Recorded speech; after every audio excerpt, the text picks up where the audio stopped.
Hello, lovelies. Welcome to another exciting episode of AbyssExpedition.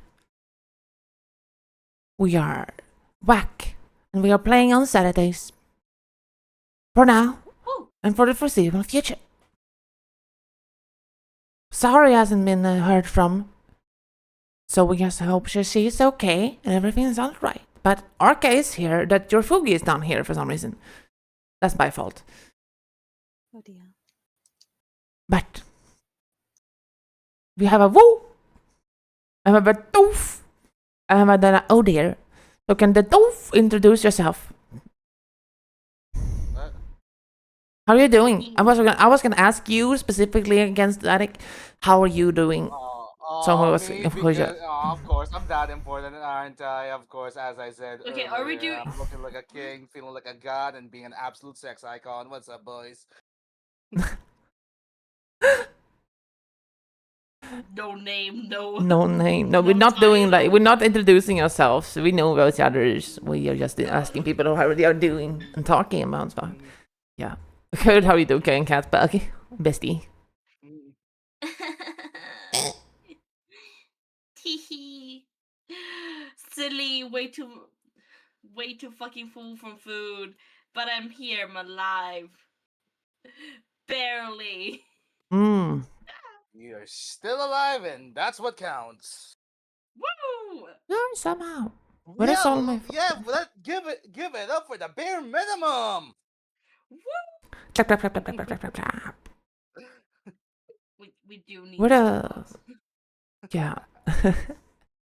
And our Arca, we only have your voice right now because I can't find my fucking voice. What the fuck are they? I like how Titus's Fugi is just like peeking above the thing. My ego's gotten so large. I'm actually levitating off the actual panel and into the campaign itself. I'm just Damn, you're powerful enough Jesus. to bring your chair up. I can only hover above the ground for like 10 centimeters. Yeah. Okay. Arca, how are you doing? Something was we're burning. We didn't need to talk about it, but yeah, just wondering. Lad is alive. The lad is alive. Yeah. Lad is alive. Yeah. Lad alive. Yeah. Oh. Are you happy to be here? We're gonna be okay. Oh yeah. Yeah, it's not like the world's ending. It's just lad is alive. Ah, you know. it's not ending yet. Give me about 30 minutes. I gotta do something. No, I'm joking. Bitch, sit the fuck Can down. we at least extend it to an hour? I want to finish this drink first. Wow. What do you need an hour to extend the drink? What? Because I'm not sure if I like this yet, and so I feel like Oh, it's God. half an hour. I have time to run out, grab another one, and then have The a fuck? second. So real. Crazy. I was also thinking about running out to the garage to get a drink. Why is your thing gone? I think like my entire old Dungeons and Dragons focus was removed. Well, she was also being weird when I had it on my stream. Lad, No. It's relog into Fuji? No. It was literally on my LBS. As I said, it was my fault. It was just gone. You were bigger. My old one was gone. Catbug is a Catbug. I'm sure that Catbug could actually change yourself into funds at some point. Yeah, I could. That's something. It could be done. Because Catbug is I could. an artist. Yeah. I could But- technically make myself into Vons Yeah. if I Cool. wanted to. If you wanted to. Okay, so we're going to continue without Sahari. It has been past around 50 minutes. Hello, welcome everyone. We are recording this as well. As you can see, I have started my month of madness. I am still somehow able to do Dungeons and Dragons stuff.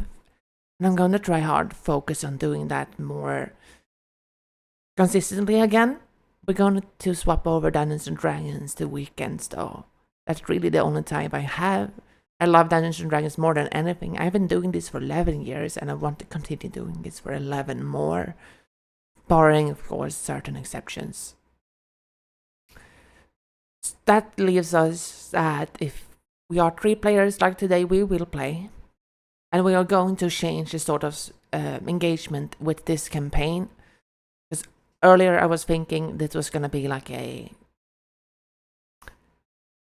open world exploration Dark Souls thing, and just understanding that if I'm running 2 games, I won't have enough time to prep all of that.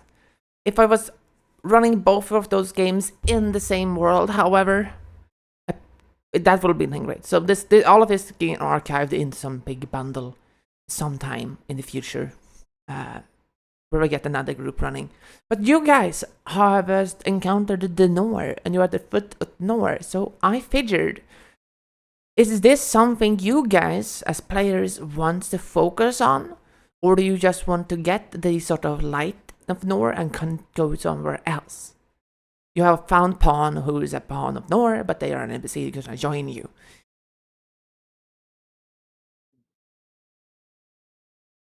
Well, right now the goal is to just get the light, burn the roots, right? And then Yeah, you burn the roots. I found a way to burn the roots, and you have sort of seen actually last time this pawn being able to shun away that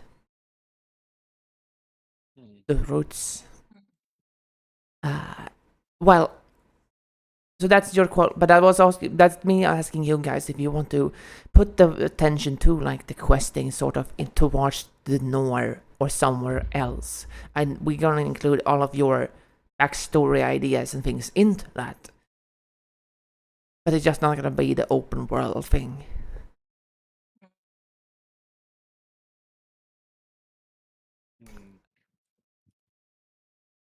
Honestly, the Norse story, the Norse thing that is going on right now, very interesting in my opinion. Thank you. I have a voice, party face, lad. You're 3, 2, just 1, not it. Pew You make pew the traumatizing. call. pew. You're Oh, you're you're making the call. Not it. you know what? I kind of fuck with this, so I'm down to continue. Like it's Hell kind yeah. of, you know. And like that, if everything goes wrong, no one can point to me. Like Yeah. us. Who So can point to you for not having an opinion? I'm also asking this not from a perspective of like clearly you guys don't get a choice because I have already figured out what to do. If cases, options, but it really if I'm just complacently wrong and my model decided to freeze. By the way, but if I'm blatantly wrong, you guys decided like, and now if we're not interested in the Nor, we want to do the root thing, for example. Well, the root's gonna be there as well, not just as relevant. No? Yeah. The root is it's similarly like the. What you're discovering here is that everyone is fighting the root, and every Abyss champion is every Abyss faction is all fighting each other. So you don't know if the root is another faction, which I mean it is another faction, I guess. But whose demon lord it is what I mean, Prince. So now, yeah. Sorry, no. No, the way I was just gonna say, the way I'm seeing it, right? We have to do the Nor to burn the root. So we might as well do Nor, and then maybe help to even turn to an ally. You are a green screen. Oh, there. Oh, we're back. Excuse me. Yeah, we just had a break from reality for a second. It's fine. I'm wondering if my camera is streaming in too high. Yeah. There we go. Now you're not flipped. Alright, anyway, yeah. That's my thoughts. So that's what we will do for this group. And if I'm in the future, I would love to have another one do Dungeons and Dragons in the AbyssExpedition in another area of the Abyss.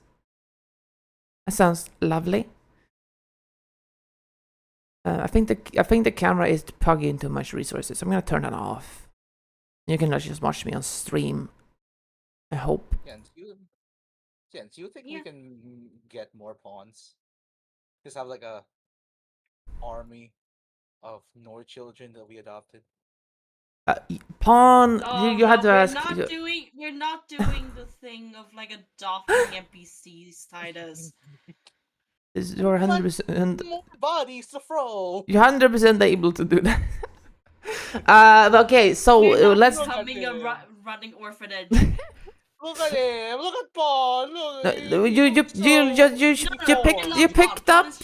You just picked up another champion. It's fine. Like, come on, Voice is here. Paul's gonna get lonely. The Paul's gonna get lonely. He can't be. No, He can't be the only one there. Do you remember the other person we had to freaking babysit? We are not doing that again. Yeah, but at least Paul doesn't talk like that. I'm just saying, I'd take the strong silent time than. Hey guys, yeah, I'm. You know, Okay, no. Sit. Okay, alright, I'll stop. Okay, so let's get on to it. Last session, then you were fighting another group of champions. Some of them seemed to at least know of Voice and never seen you before, and you could not give rat's ass to remember who the fuck this Lucius guy is. There seems to have been history between Voice and Lucius. Not that Voice remembered, but Lucius clearly does. Arch has already teamed up with Lucius and made sure that they are sort of on a stable friendship ground, but he told you some vital information that Lucius did not tell you. No, that Voice did not tell you. Lucius told you a champion must kill a champion. Another champion who's just joined forces must kill another group of champions. You do not know explicitly more of the rules here, but there are 4 of them, there are 4 of you. Pawn joined you and has pretty much been the only reason you were able to even get close to defeating them. So we will start again. Lucius was slamming down another elixir of his ilk, charging himself with fiery magical power of the giants. His shields and his muscles pump up with red hot vigor, and his charges straight down the stairs towards Fons and Voice. Specifically go for Voice, but Fons, you're in the way. So, I am Lucius, the Great Shield. He doesn't say that again, but he does show it down to you. Voice, let's get inside of the combat and open up, of course, a little turn tracker, because turn order wasn't showing you on screen. Here we go. Yes. I like the music we got going, but this is actually... We're gonna save the music on for now. I mean, we're gonna have the music on for now, whatever it was again. Lucius slams his shield. Everyone in the vicinity, Johan, Asha, Fons, must make a strength saving throw. I believe you did this last time. Let me double check. It has been. Yep, a few weeks. Yes. you did. We can see that in the chat. Voice failed. Asha succeeded. Johan failed. Asha succeeds. Makes sense. She's literally behind him. Fons, however, did not make a strength saving throw. Oh, I didn't. Should I do one then? Yes, you're literally in the path. Ah, okay. Strength saving? Yeah.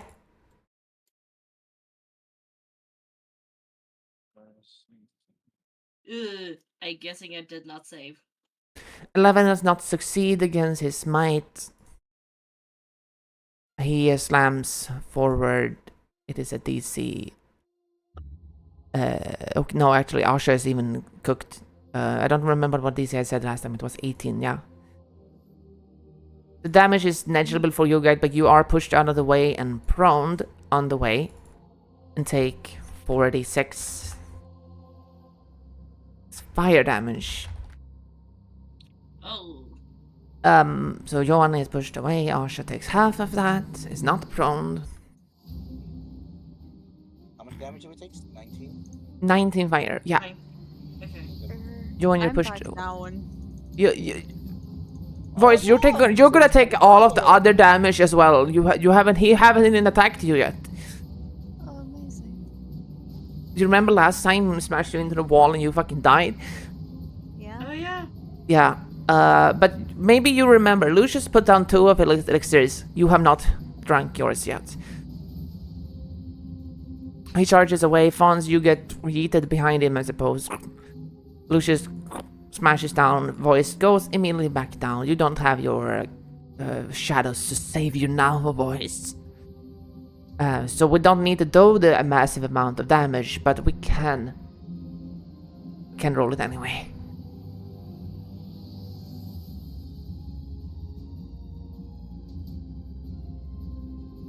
That wasn't even that bad.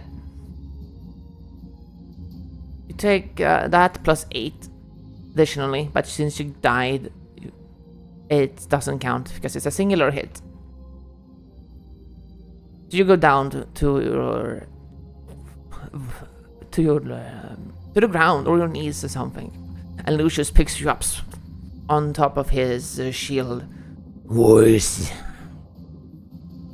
maybe you should listen instead of just speaking.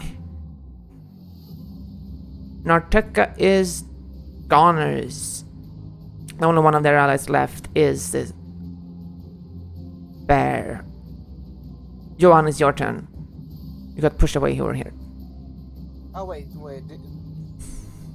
Lucius technically has booming blade on him, and he moved.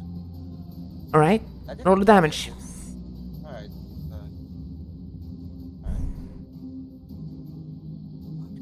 Well, Yeah. Sorry, I'm renavigating Roll20. Yeah, it's been a while. And yeah, valid.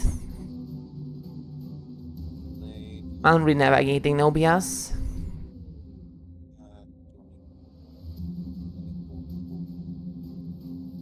explode.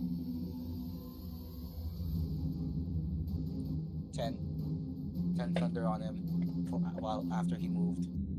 Nice. Takes the 10. Now it's my turn. Alright. Now, Johan's turn. Let's see my stuff. Shit. Dwarvish.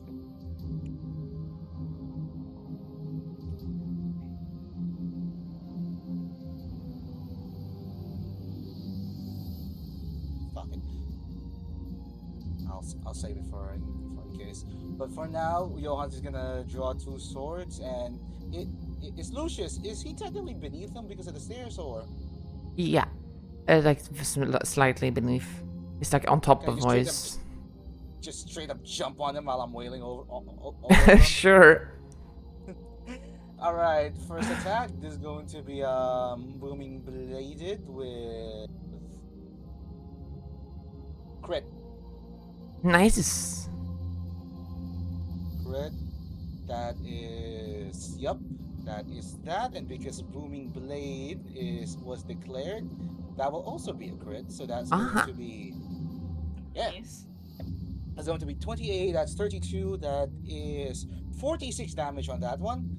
And then attack numero dos is going to be 15 to hit, assuming that doesn't hit.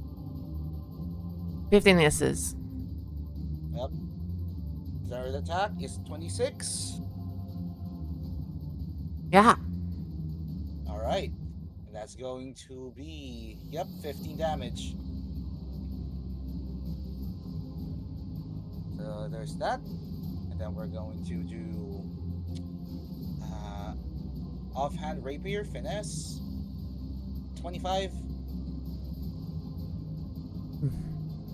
Assuming that hits. That's 11 piercing on that. And that's gonna be my turn. You strike against his back, and he's busy bashing towards Lucius every time you get between. He doesn't even look back at you. And he sort of lets go of of Voice as his arms go a bit dull. What's the point anymore? I do not wish to fight you. Wake up. What's there, buddy?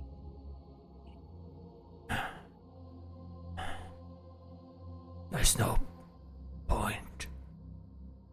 What's the point of hope when your friends lose everything. Voice, it's your turn. You can roll a death save. Then it's Asha. Asha can focus on the bear, who's not really nice. Except that the bear was speaking about their bacon earlier. She's gonna say something about this, and maybe you should kill Voice. Sounds good. No? Okay. Can't get a good shot, so she shoots the bear. Bear hits.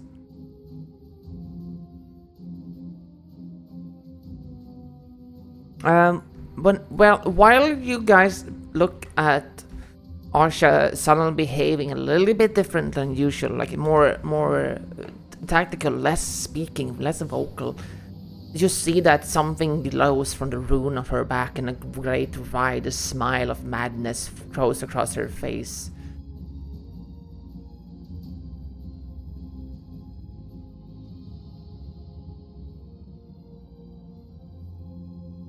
Maybe you will remember what this is, Voice, but you're dead-ish. It is the bear's turn. The bear avoided being paralyzed the last time.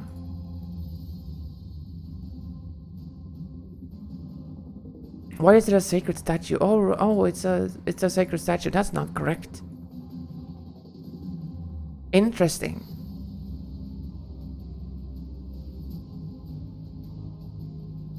Well, let's just roll the sacred statue damage, whatever. There you go. That hits. I don't even remember if they were paralyzed. 42. They slashes and bites towards spawn, and they take a total of 42 for now. And then it is Vons.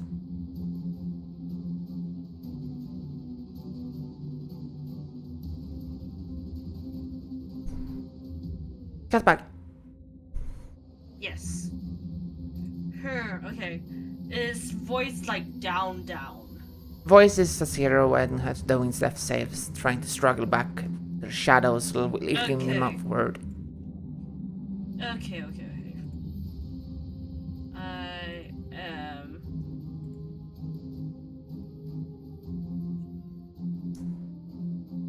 Could I argue for a free action distract / taunt? You will have to do way more than a free action, as you saw how Johan was attacking Lucius, and Lucius is not seeming to relent away from Voice. Okay. So you have to do an action or something. Shit. May I ask how many death saves there are? There are 3 death saves, and since Voice succeeded one, they have not failed one.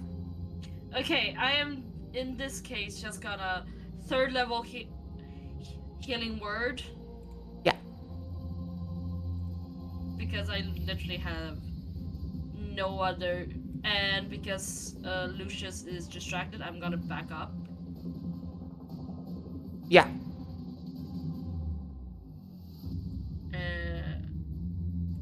Okay, that's not fair. There's wolf. Okay, we're good. And just healing word. Clank my swords together and whisper, "Rise once more." Yeah. Voice gets 15 Nice. HP back. Thank you. You're welcome. And Bone, could I possibly stand behind the wolf and stealth? It is. Yeah. Bonus action because no healing. Oh word yeah, is no a wait, the bonus wolf action. is fucking gone because Orca went Right. down. Also, healing word is a bonus action. Nice. You can also stealth as an action. You have the ability to do both as a rogue. I know, but can I still attack? No. Dang it. I mean, you can attack, but you can't do both. No, you can hide and attack now. No. Then can I just attack? Yeah, of course. your main action. Yeah, is. of course. Yeah, cool. Gun. This nun is strapped. Any target you shoot. You shoot Lucius? Yes, I shot Lucius. It Yeah. does not hit. You hit the wall of the side of the stairs. It's too much cover for him right now, even with your. Yeah. Free action say and just show him the finger and say, "Bitch." You mess up. Still, bitch. It's Lucius' turn again. He'll picks up sort of voice which is still carrying, lifts him up, slams you against the wall, drops his shields, clang, clang, and it puts his hand over your face. Voice. Stop coming back. It's not worth it. Give up. Give up for fuck's sake. Smashes your skull into the wall.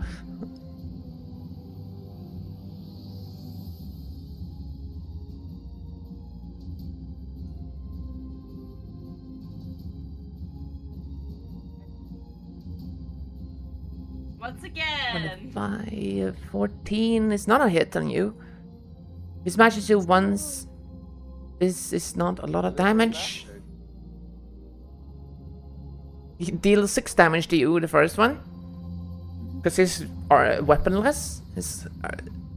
And the second one is a hit and deals 6 damage more. Oh, come on. And that's Not down yet. there's only 2 hits.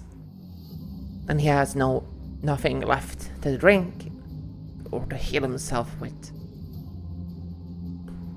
He sees his blood and it's his hands that are bleeding, covered in thorns at this point. Stay down, boys. Please. Johan, it's your turn. How hurt does he look? Very. Fuck it. Alright. First up, I'm going to Booming Blade, Waken Dragon's Wrath. 21 to hit. Yeah, he dropped the shields. Alright, so that's that. That's 22 damage. You do it. Plus Booming Blade, 11. That is 33. And I'm gonna fucking switch. Well, that's it. Table flop. Oh, that's just it? That Yeah. just takes him out? Yeah. Alright, well, I'm going for overkill. Shit. Look, I don't. I get it. We're going for overkill, alright? Yeah. Fuck it. He's a champion. He do Oh, I the. crit! I'm going overkill, why not? He I'm beat gonna- a man when he's down. Yeah. So essentially, as he tells Voice to give up, he's gonna feel a sharp pain from behind him as Johan digs his spear into his back and tells him, "How about you take your own advice first?" And then as he stabs the rapier, he'll actually, instead of pulling it out, he'll slash it down across his body, and then do a quick cut with the false edge of the blade, and then follow it up with a quick uppercut towards his neck, slicing it off. His what's the thing when the head just sort of slices half and hangs on the shoulder and just like drops slowly, like as his body drops, and somehow he still has some like twinkling and movements in his eyes. That's that one. There's one bear left. As Johan sheathes his swords, he's gonna look at Voice. Who the fuck was this guy? Why worry about that now? Isn't there another? I end my turn. Hey, boys. Lucius still holds like onto you with his death grip state. I'm getting his blood all over you on purpose, by the way. Yeah, thanks.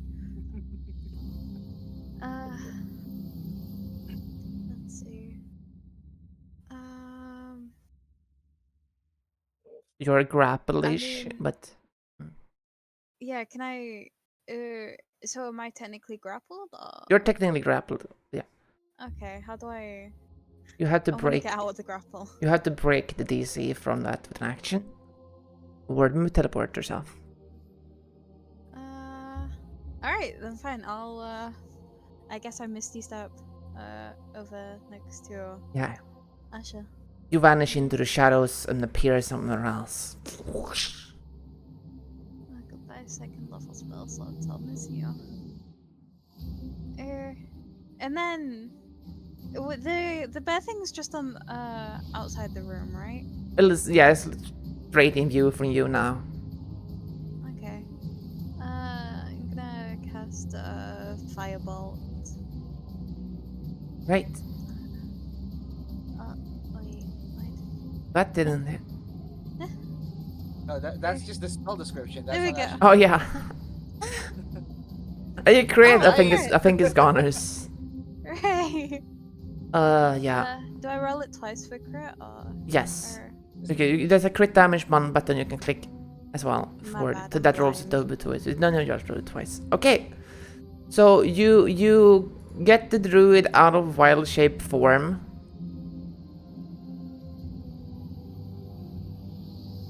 Which removes the thing, and now the bear is sort of a primal wild tattoo dark-skinned woman with just like a loincloth, a bunch of wrangling things coming out, and it's like, Oh, you better not to touch my bacon. You know what? I respect the priorities. Yeah, no, I can't do anything else. That's my turn. okay. It is... Oh, I forgot. I removed Pawn from initiative orders. I'm gonna add them back. And Pawn is gonna get a turn. Girly. And... Gender neutral.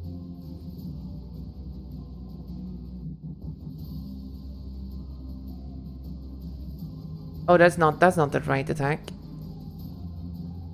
It's...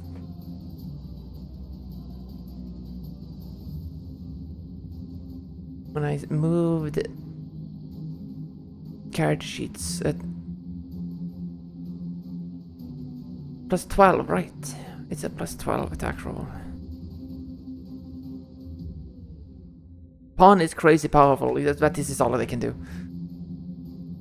31. Okay, Berka is paralyzed at this point. There's nothing the druid can do. The druids are... It's gonna be continually just unlocked to death. The Pawn grabs them with their hands and moves towards this sort of hole over here with them with their hands and says, "Go back to the tower."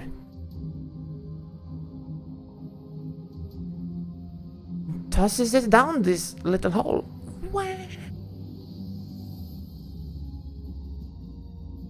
You just don't hear them ever make a noise. And then that is that combat. There will have been a substantial threat of two actual like high level spellcasters in the Pawn. But Pawn just paralyzes them and there's nothing they can do. You sit there, Lucius, head rolling, and still look around. You hear the coughing from his head. How are you doing that?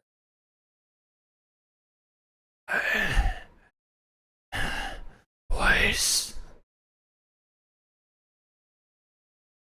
And I did prepare something for this, so please do have your sound on.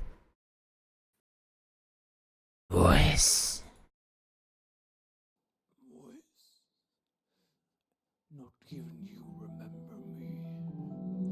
We swore an oath together. And now you take arms against me. Tell me, voice. What hope do you cling to? Hope was all we had left. The holy faith made us champions, and they tore it from us, bronze to your brains, your heart to my steel. I have lost my hope. Without them, without you, my old friends, I am nothing.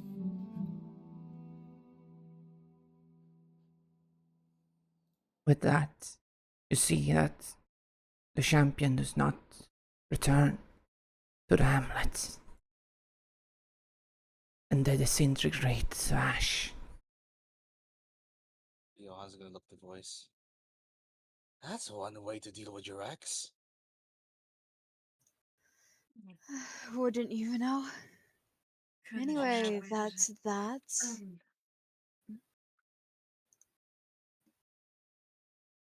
No, How nothing. many times am I gonna have to save your ass from people who you fucked over, huh? Who I fucked over? I'll have you know, I had no intention or nor any memory of quote unquote fucking this person over. Does it sound out of character for you?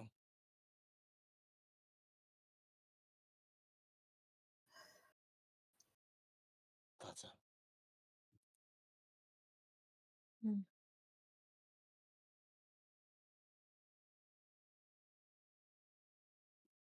Oh, look, my guts are hanging out. My God. You get a little bit moment to speak until something comes and arrives. Pawn starts like moving away continuously. Doesn't stand for resting.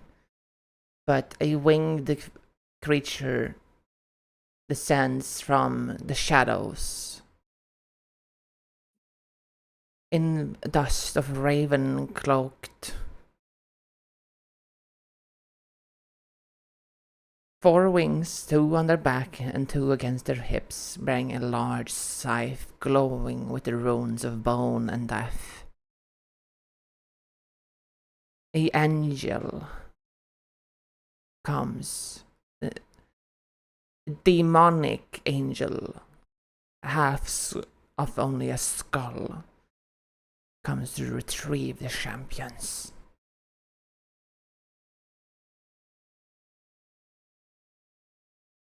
It does not care about your presence. It picks up their gear, it picks up their corpse. Not too quick. They don't have to rush. You're free to do whatever you want when they do this.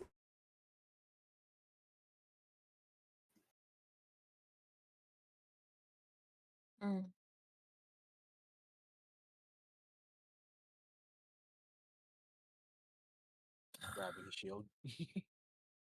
Oh, God. Reason anybody speaks Celestial here. Funny enough, I think Johan does. Let me double check. Yes, he does. I do. Yeah.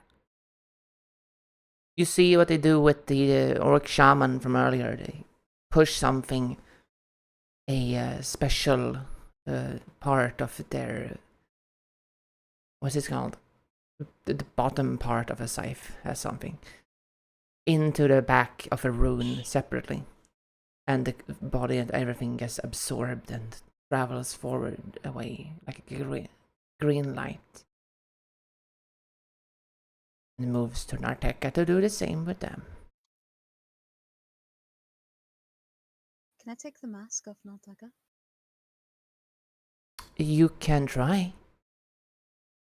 Alright, I will definitely try. Roll me a sleight of hand. Okay. Gonna move like hunched like a bird with broken legs.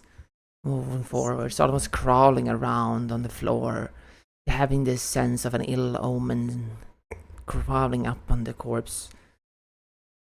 And he sees your hands moving onto it, and just shoots you a glance. I sort of shoots a smirk back. It moves towards you with spindly hands. 3 of their fingers are bones. And it started reaching for that thing you took. Slowly. Johan's Aching. gonna walk over to Voice and just be like, "Do not, do not, do not." Fine. Voice will hand it back. It rips it from your hands. Puts it on the Johan's corpse and instantly stabs it in the green hue it goes away. And then the mood disappears because it chases after the druid. I've been in the business long enough to know not to meddle with any of those things, with the business of angels. Anything beyond the living is not worth tampering with. Oh, but aren't you curious? You know, what would it do? I mean, Kill what's you. the worst it can do? Kill Yeah, you. exactly. I have seen. Never mind. What have you seen, Fonzie? Now I'm curious. Indulge me. Nothing. Yeah, you can roll a religion check if you want to experience what sort of abomination of angel that was.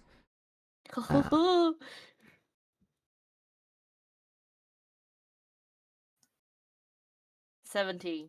You get it. Yeah, you know of this very few angels that still remain or remain to the god of the dead before they went mad. That is, this one seems to carry the sort of same essence, but they serve a demonic purpose. They are manufactured of a stolen power or even a stolen domain.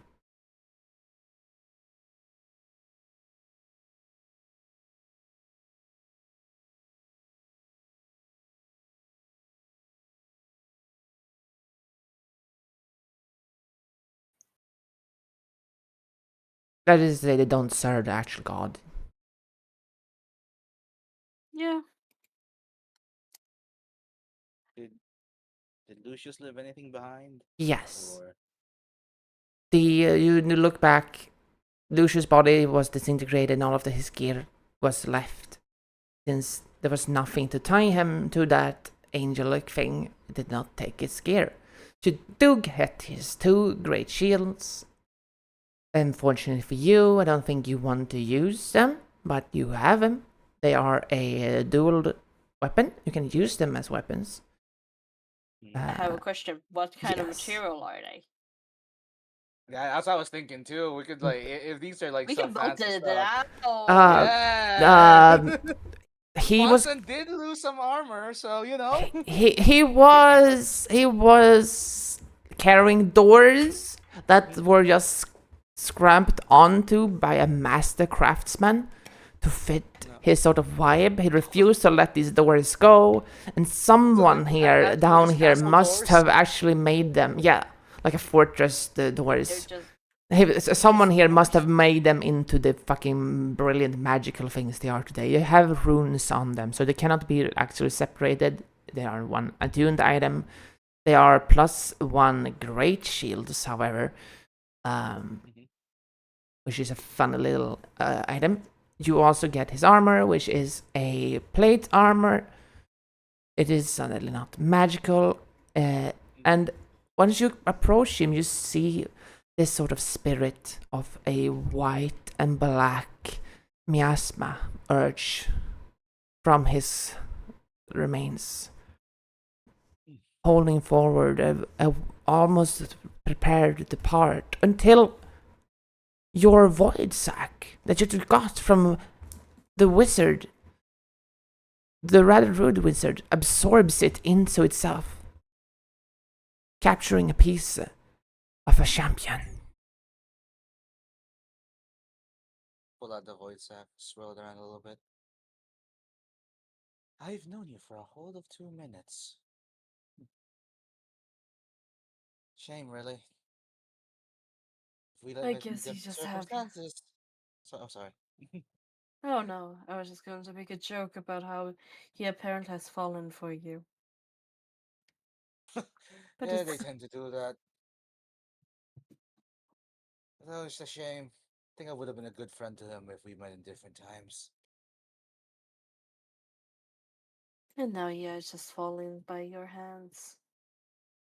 Strap it back to my waist. Wait, Jester? Yeah, 2 doors. 2 doors. weapons. Mm-hmm. Do they technically count as dual wielding? They do count dual wielding as a singular attunement that needs to be worn together. I see. But this could be like this could be like Johan's Hail Mary if he just has to go the full defensive. I mean, it will. I mean, it will take you actually 2 actions to equip them. Yeah. Because equipping one shield takes an action. Yeah, but it will be good. It will be good in case we have to really, just hyper tank. Oh yeah.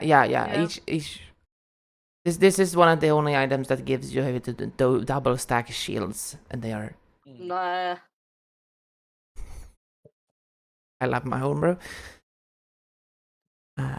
His elixir is broken and shattered. Unfortunately, you cannot get that buff from him, but you can take the soul of the champion. Anything? Is anything else? I'm trying to look here. No, not really. I turned the voice. Catch. Oh. And I just throw her my Estus flask. Well, thank you. You look at death. Drink up.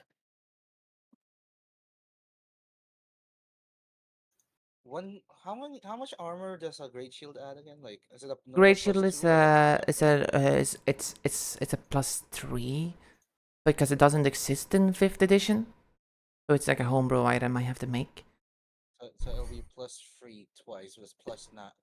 Oh, I would have an AC of like 25 if I wore these. Yeah. Plus shield, I will just be like 30.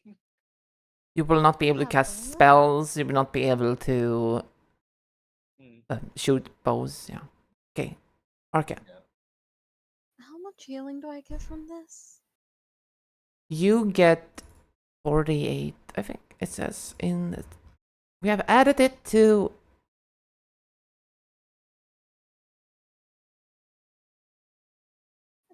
The Dungeons and Dragons. We have in here. Extra health is not really weird. It's 44 plus 4. 44 plus there 4. You go. Okay. Thank you. Yeah. Yeah, you have one of these voice? My bad. My memory is horrendous. Good thing. No one has ever used them yet, so. I'm gonna use mine. Yeah. Yeah. Let's roll 4d4. Wow. Plus 4. Still. Wow. Ah. Wow. That is. You hold on to these shields and you sip this elixir and you feel like the shields start to slightly glow, but they have nothing to ground their magical runes into. They're clearly reacting to the elixir somehow. So you're gonna end up like Dante, where he just has a bunch of weapons he can switch to. That would be pretty cool. Isn't that just fighters in general? Exactly. Okay. As you rummage around and sip your drinks, it seems clear that all of these champions have returned somewhere.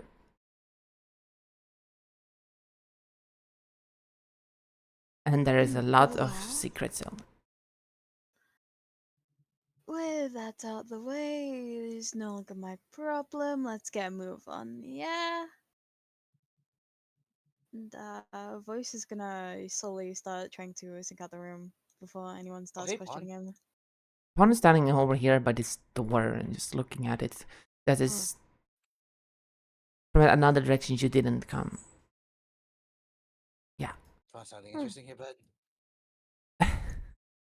I like it. No one. I know what. If I say anything, I'm gonna fucking raid roll you into something. So I'm not gonna do that. I'm just gonna. Yeah, I'm just Pawn gonna. is friend. All right, Pawn is friend. Yeah, it's not Pawn I'm talking about. Yeah, it's not. It's not Pawn. I don't know what you're on about, and I'm No. trying to I'm just gonna shut the fuck up for the sake of Voice. Yeah. Yeah. No, I was just gonna say, if you give us no context, I would just do an investigation check right now. On what? Room. Oh yeah. So this room has clearly been like moved aside and taken care of by the champions. So you can make an investigation check on here. Like, okay, they have cleared a lot of this dungeon for you guys already. That is why it has been so ridiculously easy. But how well they have been doing and what they're capable of, you might see in the aftermath of this room here. They have not gone into the room up north, however, and the room to the south was filled with some kind of machine filled with liquids. One of these machines was full of blood. The other one was empty canisters. Pawn looks into the door to the north, where roots and thorns strangle up forward and seemingly try to reach out towards you guys, but Pawn stomps at these roots with their heel and they disintegrate by the light of Nor. That is why Pawn seems to be stuck here.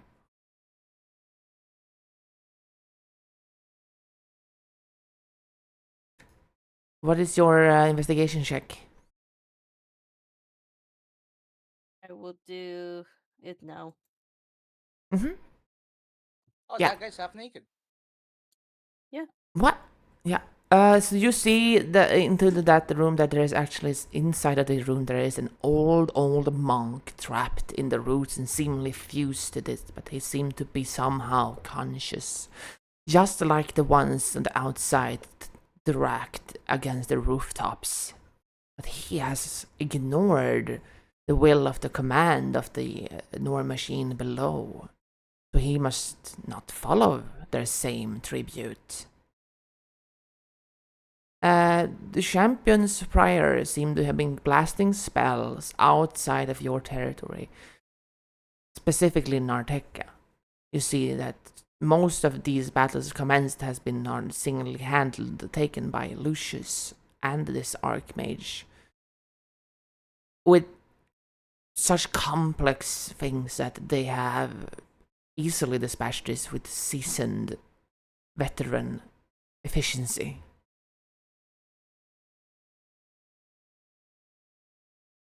And of course, the stairs down to the left go down to the bottom floor, where the entrance will be, the normal one. So that's a lot of information because you passed 3 rooms at the same time. But yeah. Oh yeah, they did find some bacon. And Brutus. I forgot about that. You did find Brutus. Brutus, the sheep, as an item. It's on the ground. It's a figurine of wondrous power. Oh, that could be for Asha again. That is what I did put it in. It's. We're gonna remember that. It's for Asha. We're gonna give it to Asha. Yeah. She's gotta be turned into a Pokemon trainer. Yes. She's got Scooby-Doo, now she's got Brutus. Yeah. Wooloo! Okay. So where do you want to go? Do you want to investigate the northern door that goes downstairs, to go down to the machines and the pit where the druid was tossed down? Y'all want to talk to the monk? I'm not touching the monk. Any reason why?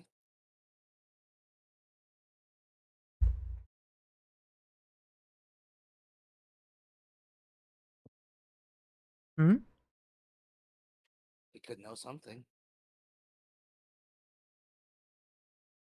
He's what's ahead. True. Seems to be breathing. Barely.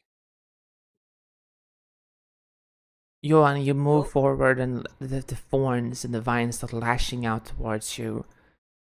Yeah, no. The pawn steps ahead and starts glowing only ever slightly, radiating an aura that starts burning against his roots, giving you safe passage forward. You hear the monk in these roots get lashed away, almost like something was connected them. They breathe in and out and speak.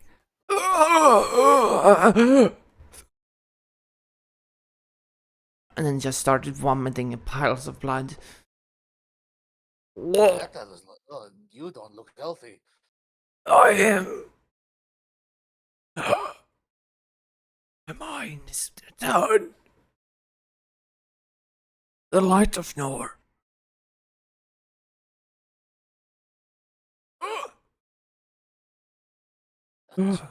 Fonson, should we? Should we like heal him? You're the healing one.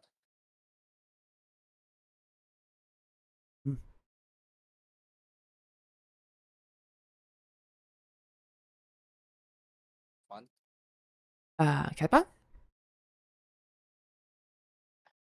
I think someone entered Catbug's room. Oh, headphones died. Okay. So yeah, getting new ones. This monk is like mutilated, but has been sort of half absorbed into the flesh walls of the root stuff and becoming part of the root. Clearly, from the torso below, they are only root. And Pawn does not. I mean, Pawn wants to move forward and attack it, but since you are speaking to it, Pawn is intelligent enough to at least back off. Yeah. Boys, is there something you want to do in the meanwhile we wait? I mean, I'm sure you understand. Our voice is probably going to investigate the room down here and avoid the others. Okay. I guess specifically the machines? Yes, you can go down the investigating machines. I am not given any vision to chat for you. So I will. Where are you?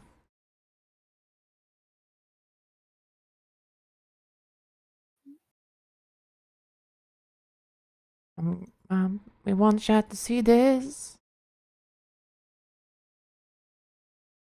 Where is Tester? There is Tester. There we go. So you go down to these two machines. One of them contains canisters full of a blood-tinged liquid.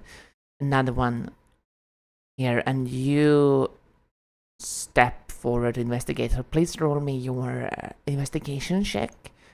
Yeah. Investigation. Here, this machine continually tries to activate over and over. I saw that the canisters get pulled back in and something. And then you hear something special. When you move forward carefully to investigate what is inside and how this works, you hear a crackling sound, and the light of green fire darts around you. The gargoyle you found once before this trap has been activated. So what happens is one of these canisters explode upon you. You need to make me a con save or suffer. We're just gonna hear an explosion and Voice is fucking dead. He's just dead. You need a con save? Yes. I got you. That's an 8. Okay. I have +7 to this, man. You fail so horribly to that save that you are not only like sprayed with the gas of this thing shit rushing out over you, even a splatter comes to you, and you get dug into your flesh and inside of your body this thorn and this whatever it is, and you feel your inside turn to wood. You are cursed with being vulnerable to fire until you get rid of this somehow. Oh, lovely. So please write that into your character sheet. And of course, just hear the gargoyle statue break. This is a normal thing that happens. Whenever the gargoyles activate, you hear exactly that it was because of the gargoyle. And then it breaks forever. Until, the fucking gargoyle master repairs them, which for you, Voice, has never happened. So, yeah, the gargoyle traps are absolutely horrible. Your Voice is gonna go.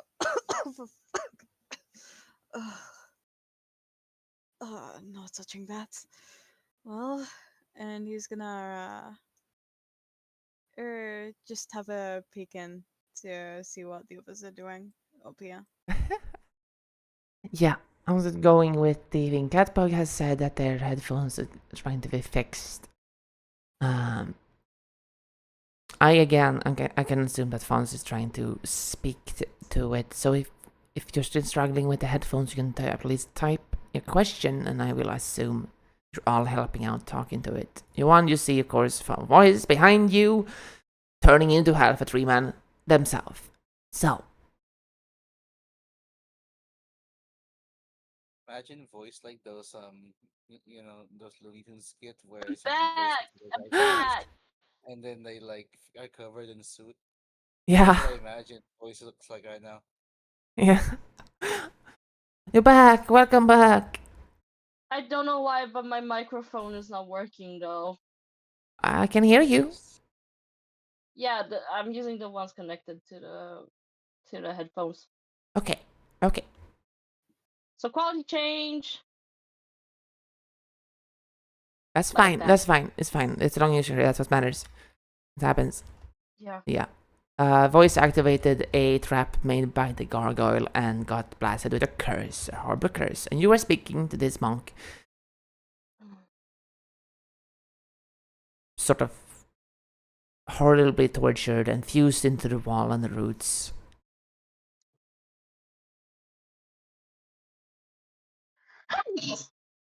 Sorry. The roots are still connected, technically. Yes, right? His entire torso below seems to be fused with the roots, which is intense. All the roots go forward, upwards towards the tower top. Oh, not the tower top, the monastery top. He's. Oh, God. Yeah.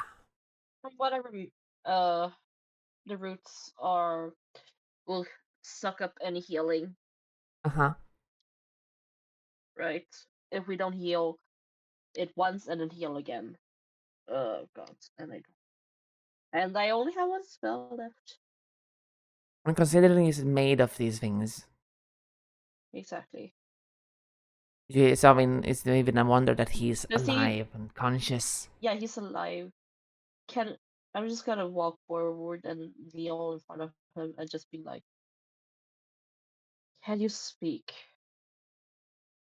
I can speak. I speak. Right. Champion. I don't Right. wish to.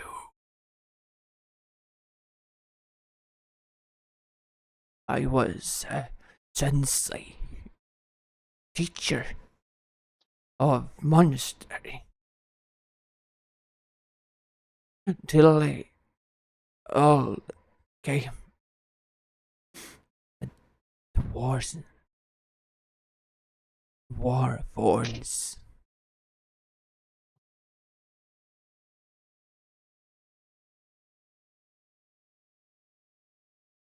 How long have you been here? They say time does not matter. Or I've not been conscious to tell time. And I will go back to a state when the light of Nor leaves.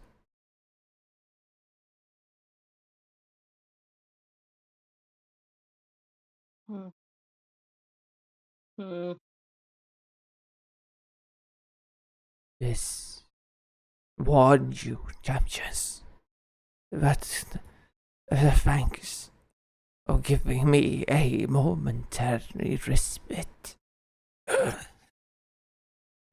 Rot bloom grows of flame and dies of the radiant sun. Necrosis does nothing, and it permeates into you. Find a heart. Shine a light on it. He'll slowly look upwards. Up there. The king's blood.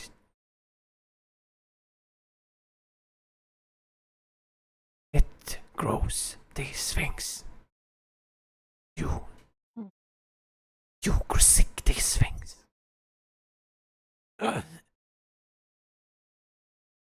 As they all do. You can roll history checks if you want to know what that is. Yes. Voice will have a... Yeah. Yeah, okay, nice. Voice can give anyone advantage on that check.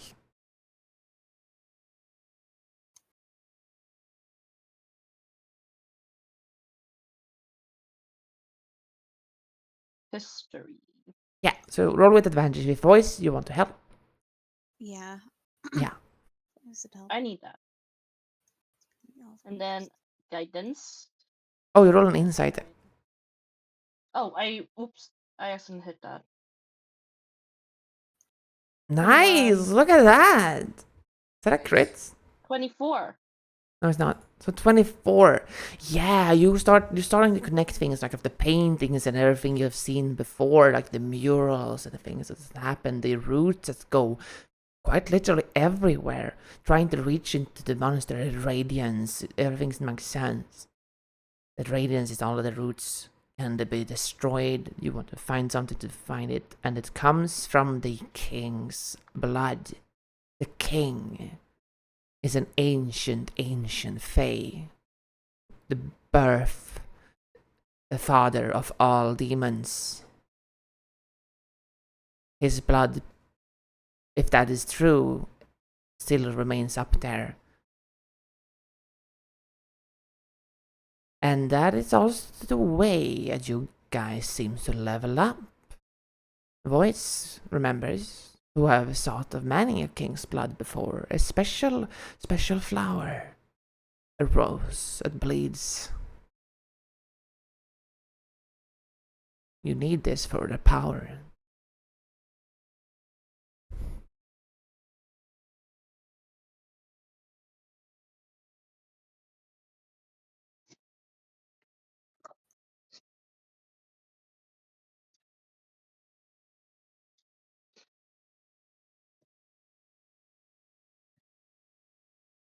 You mentioned that you can.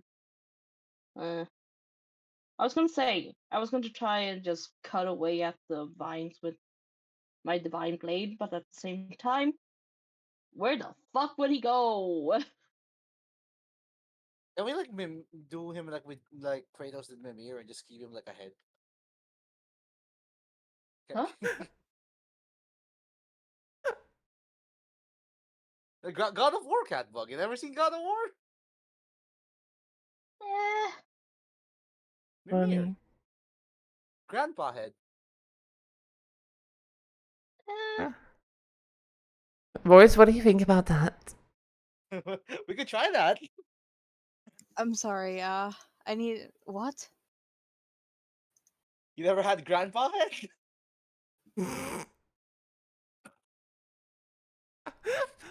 I've had You ever seen grandma grandpa head, head? but I've not had grandpa head, no. Oh God. You never seen you never seen it, lad? You never seen a little bit of grandpa head?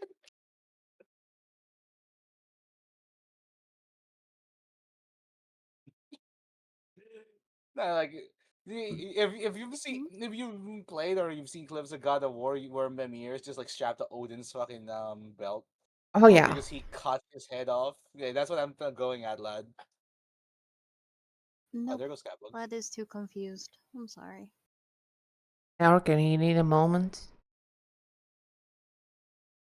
What do you mean? Do I need a moment? You seem pretty dazed. Do you need a moment to rest? We can give you and stop you asking questions.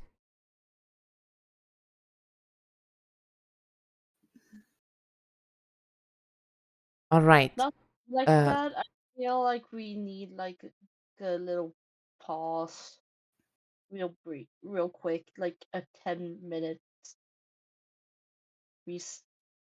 Would it be okay? I really need to go to the bathroom. that makes sense. We were supposed to introduce a break.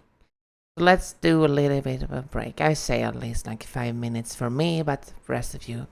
So we're gonna do a little bit of a break. That sounds fair enough.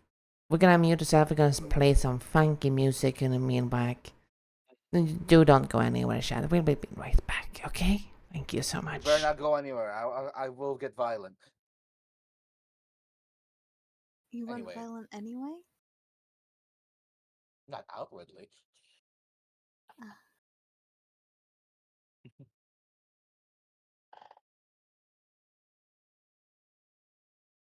Lad, what? I feel the same situation you felt a few days ago. That's really not specific.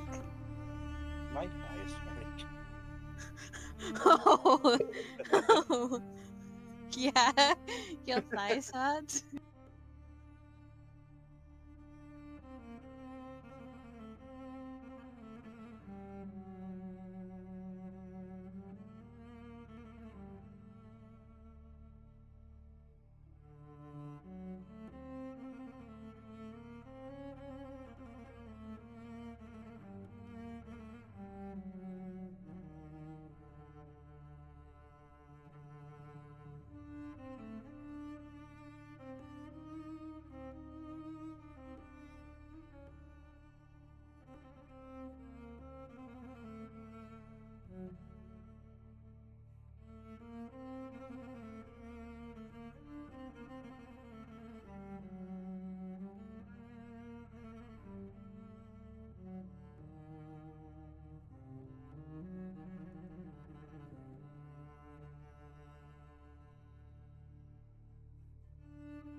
Hi, Eric.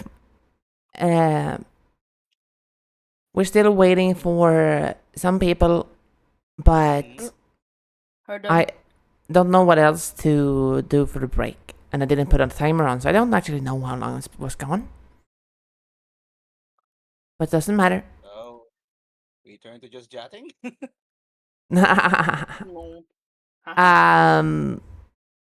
If I was anywhere way professional, I should just return to it, but do the break, I guess.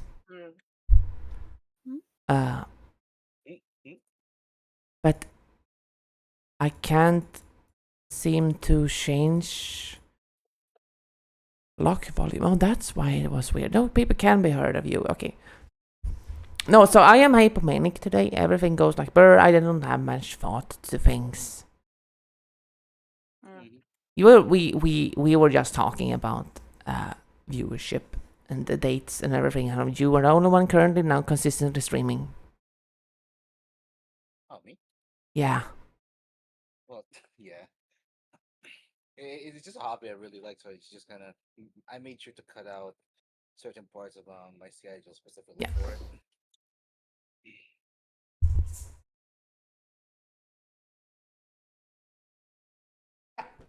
Epic is a great friend. They do bring me out of the dredge when I start thinking about viewership. I have to realize that my viewership has dropped because I changed my time. I'm not so concurrent anymore. And so is a lot of other people. Yeah, but I am playing Dungeons and Dragons. Yeah. I am playing Dungeons and Dragons because I think it's fun. This is what I love doing. Exactly. If you can't tell. This is my shit that I do. And if I have to build myself to be an only fucking weekday thing on the evenings where people rather play Dungeons and Dragons themselves than watch some Dungeons and Dragons, so be it. Until I do eventually invite Titus over to an actual another weekday thing. We could do another AbyssExpedition. I could. Yeah. Yeah. Whenever I do get time for that. If not, I don't know yet. My game project is starting soon. Yeah. My game project thing is starting soon. We are waiting for Arca. I've been here for a while. Oh, you have been for a while. I was gonna say, Arca has been here. She's just been on stealth mode, is all. I didn't know. Okay, let's go back. Like right, back to the show. Back to the show. The monk guys, we saying you just realized that there's a source of power here.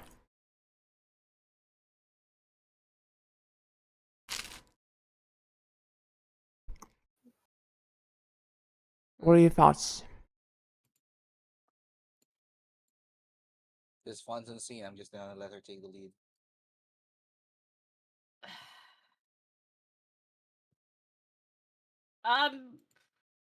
Honestly, I'm not feeling.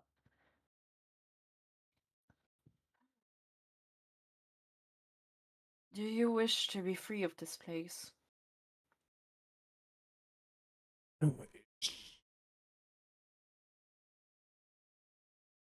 I wish my pupils to be free. I have a duty. Only my hope in them keeps me alive.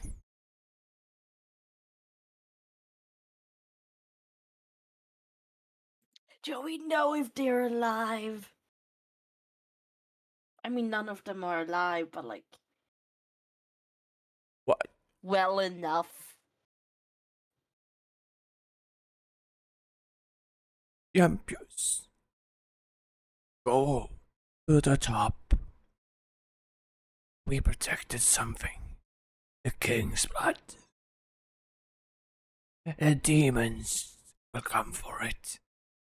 And the heretical monk above now serves the blood instead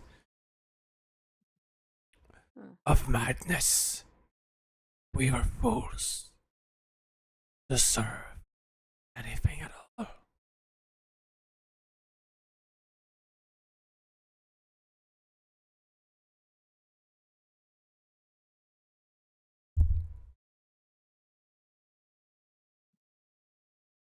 The blood fuels the Nori machines. The blood fuels the power of the abyss. And we worship that. There was peace in the letting. There was peace. Until we saw what the blood did.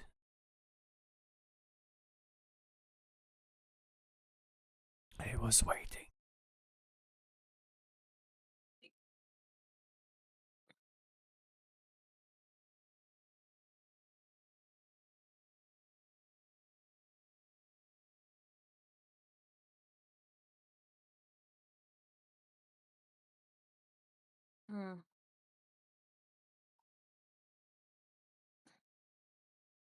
Then within that,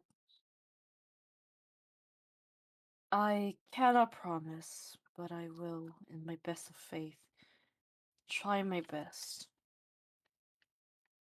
to fulfill what you protected and set your disciples free and yourself.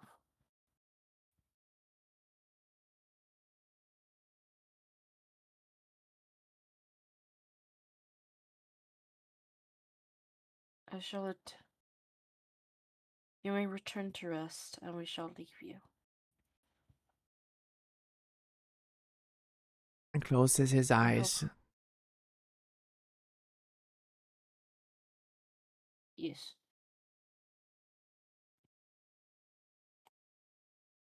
Clove.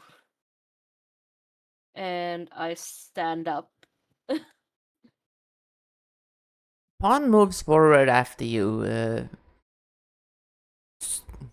like a question step forward. Do I reach out sort of their light? Yeah, I nod. So Pawn. Okay.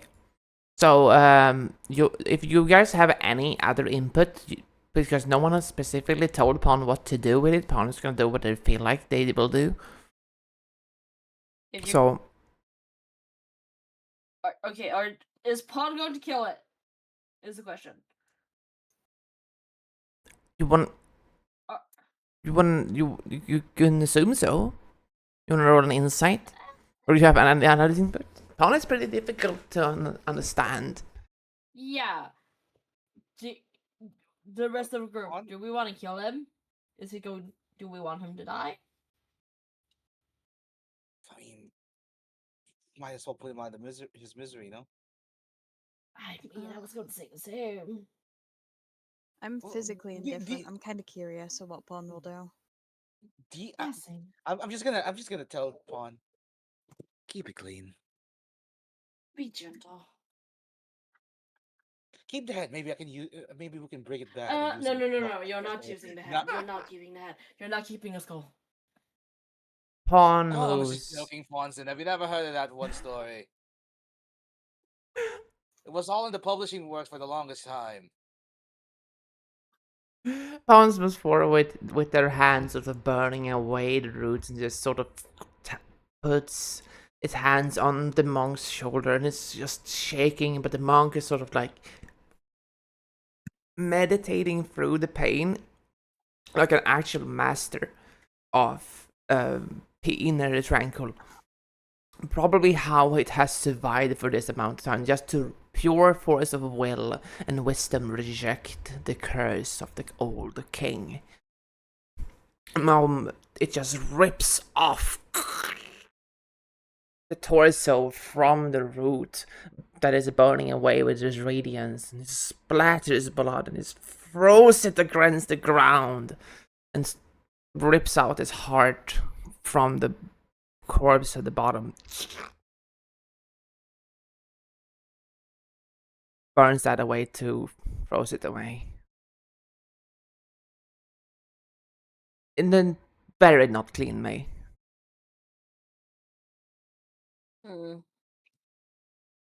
Yeah. Well, thank you, Paul.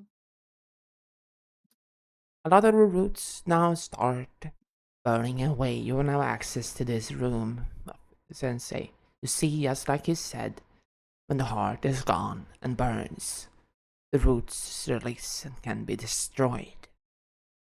So the room is being cleansed of this.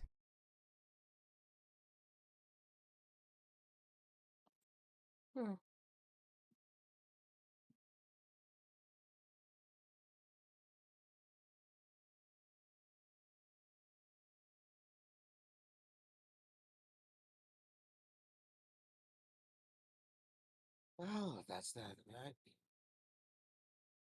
Yep. Voice, what the hell happened to you? Well, you know, I've learned the hard way to not investigate unknown machines without others to do it for me, you know?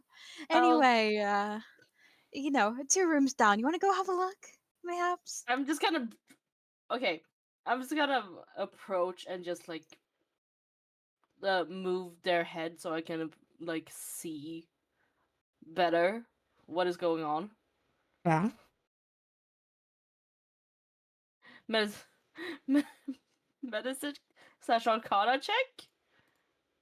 We're gonna move the head of the monk. No, a voice. Oh yeah, sure. Roll it. Yeah.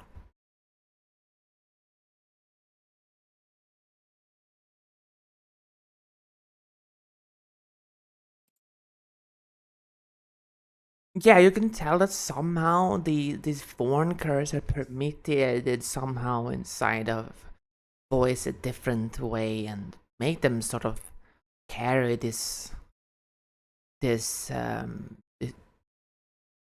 wooden texture instead. They do not possess any abilities of the root, but they are partly wood. I can fix this later. Later? Only later? Am I not worth fixing it now? No. Darling. No? Darling, I have no spells. I'm all tapped out of spells for today. You're. So, sadly, no. I saved your life earlier. Remember that. And I let go. Before walking away.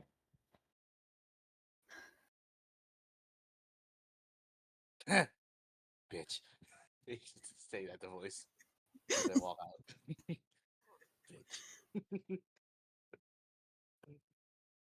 Down. Ar-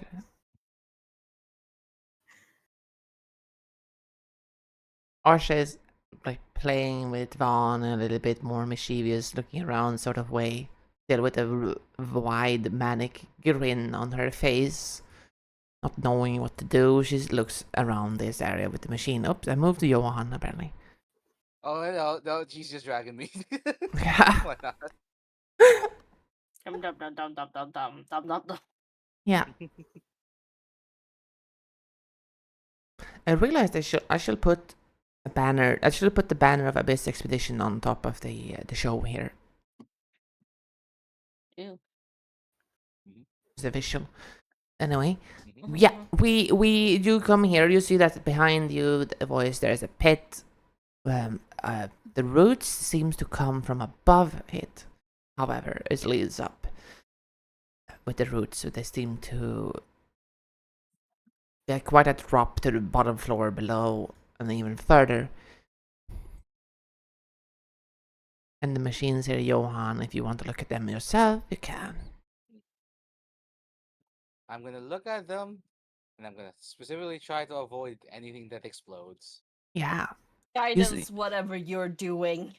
You actually see them now sort of more easily than Voice did before, now that there's a lot of roots being missing, because, well, the heart of the root thing here, the rot bloom specifically, has moved away and been destroyed. So you can now access this machine without any danger.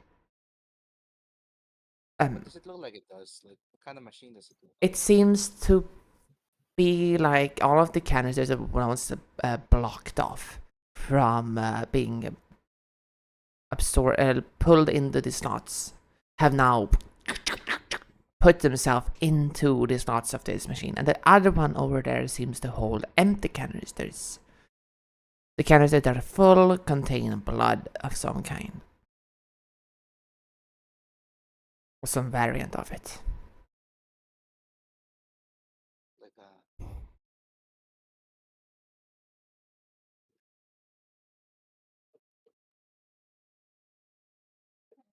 Like so it's like a fucking centrifuge.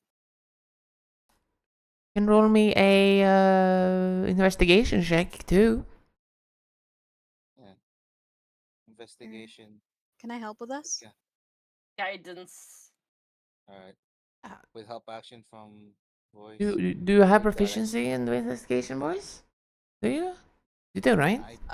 No, but it's already exploded on me, so And can I it's not that- just go, look, be careful of that bit. It tends to explode, you know. That's not the. Yeah. What's guidance? What's guidance? Plus 1d4.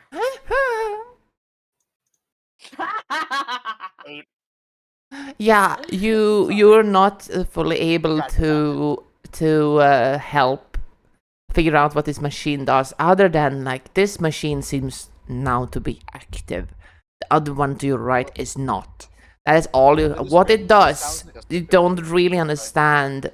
Other than these are now pumping this bloodless liquid inside the contraptions to the wall. It'll move up to the ceiling and towards the hole where the roots are.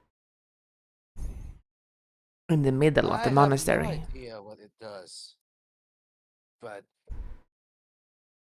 what it looks like, it feels like it's feeding something. Blood tubes leading down.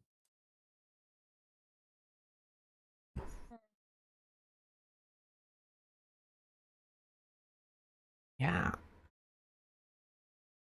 But who knows? It's actually more like the sort of tubes going up the shaft. Yeah, up the shaft and then like said leading to the hole. Yeah, they only go up. So they go like up like this, and then up into this hole here, and then up it instead of down it. Oh, so it's more like extracting something.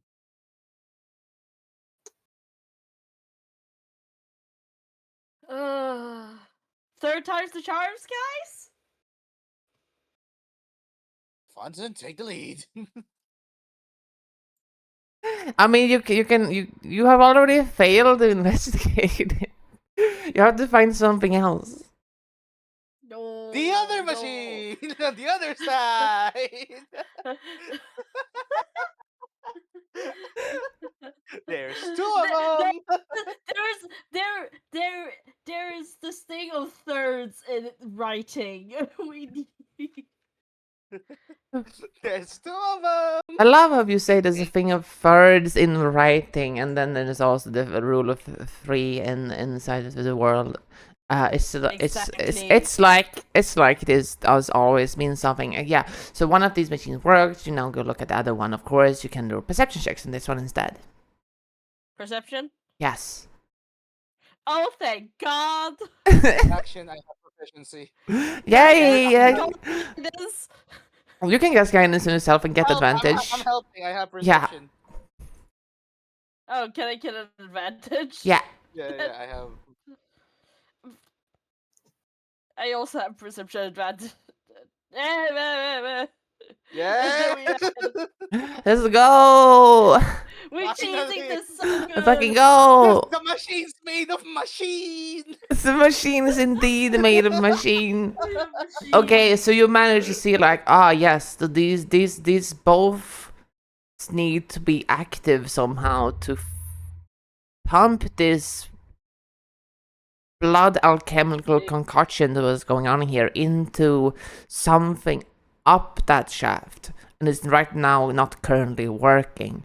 So you assess that you need to somehow power this one to the right in these canisters.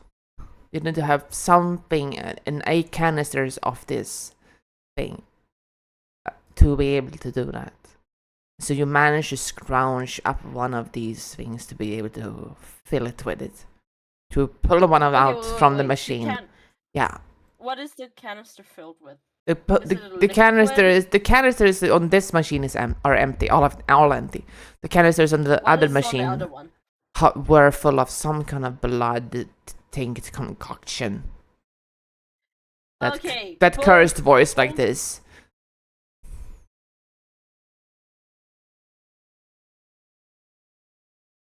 Okay, bold little like say, but what if we crushed up some of those vines?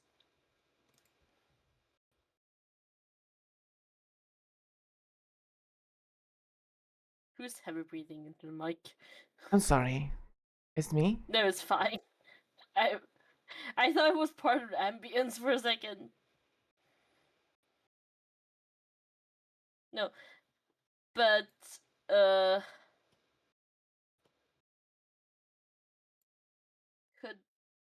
because you said it's like a blood-like substance, and the vines have consistently been red throughout the times we have seen it.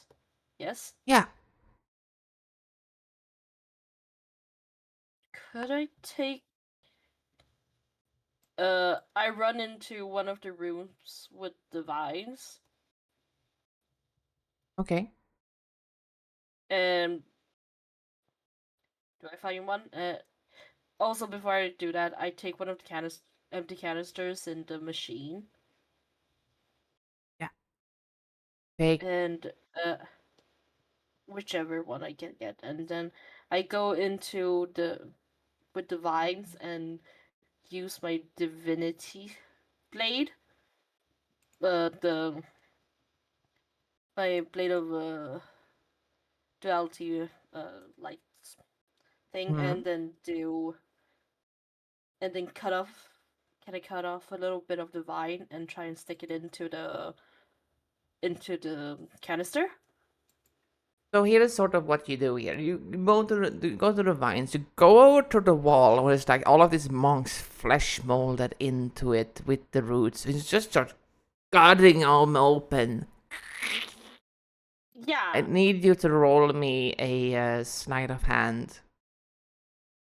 Because you saw what happened.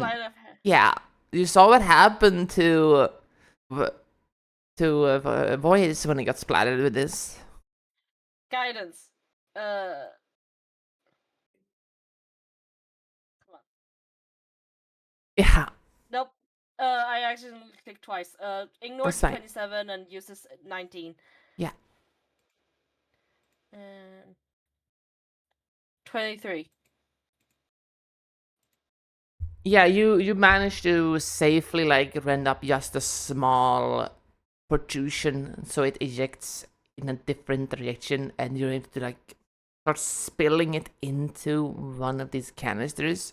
These canisters are quite large, but the whole point here is to be that this thing is consistently regenerating itself.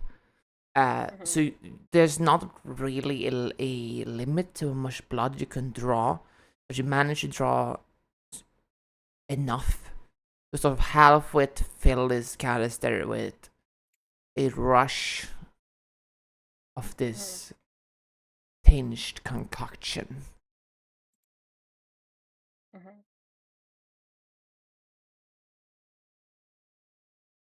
Then the wound under the wing seals.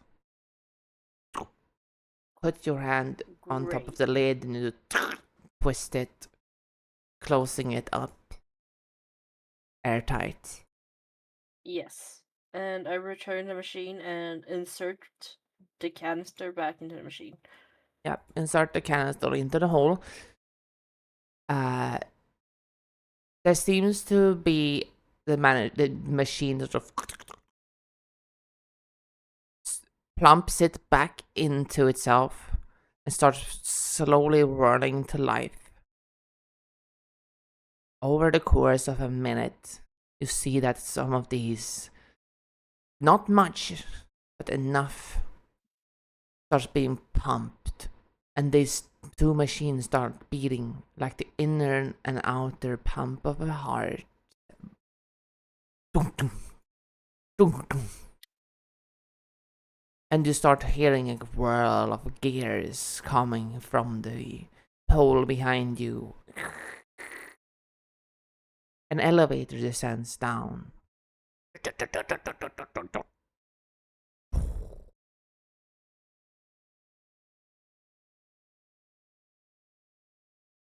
And there seems to be a way up.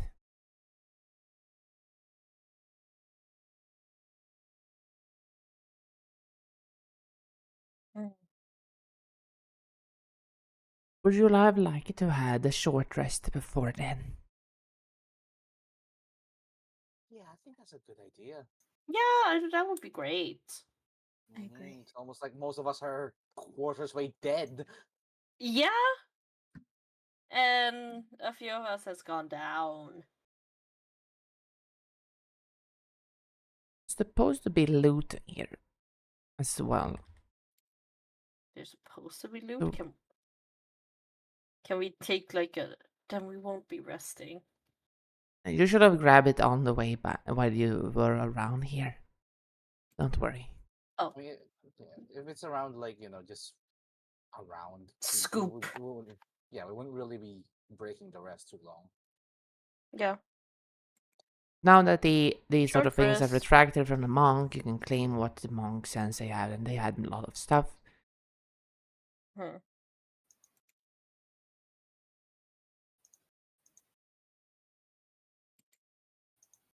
Oh, look at Fonzin with all her hit dice.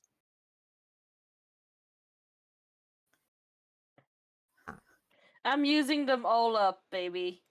I only had two left. I had to hyper tank so hard.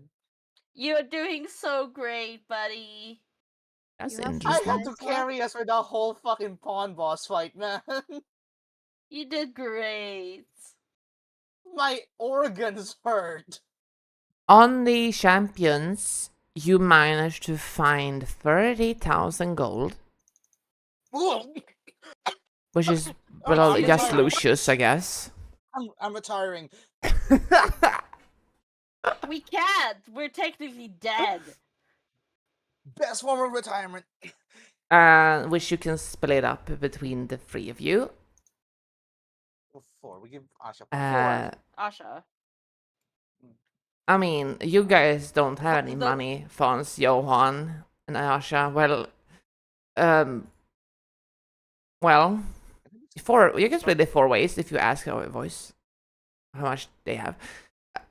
You also find the other shields, that makes sense. He didn't have a +1 armor, that makes sense. He did have an adamantine plate armor though. Yeah, we did have. We had. This is the second one we got. No, yeah. So you could you could have his adamantine plate armor. Wait. No, the other one was mithril. No, you have adamantine. Is adamantine, yeah. Yeah, you have adamantine. I think if you wanted Lucius armor, Johan, you could have his adamantine plate armor. And then I still prefer my mage armor. Sure. But he has it. And then in the monk place you find, been hidden beneath the roots that was destroyed in his wake, he had been writing a special exercise book. A book of, what is this called?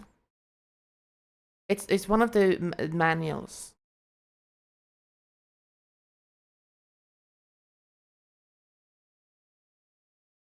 This one in particular, if you read it back over a course of a week, you gain +2 dexterity permanently.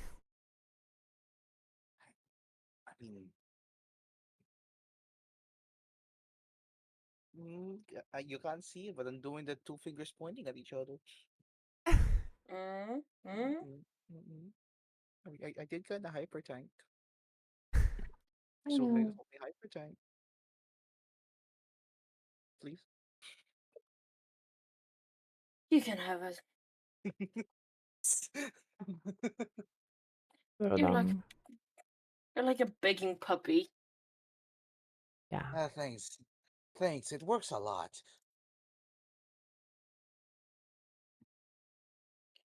Yeah. Um, it would make more sense for him to have the wisdom, but that's what was rolled. So So 30, the 30,000 gold we had, right? yeah, That's total. yeah. The 13,000 Split that goals, 4 ways. adamant and Seven plate, thousand. the shield. Yeah, I'm assuming we all just kind of agree to split it, the 4 ways, or that will make sense, boys. Right? Definitely, boys. Yeah. Oh, that's an alarm. I mean, yeah. Yeah. So you can split that up later and everything, and then you can heal upon heals. You guys get your short rest, right? mm-hmm. Mm-hmm. Mhm. How We many have drops of the Estus thing do we have again? 2. 2. I'm gonna look Oh, at what the hell? Might as well Asha's use it. reroll, short rest. I'm rolling another one. Yes, finally. Yeah, Finally. Yeah. finally. You can't open I your am one. sheet, Asha.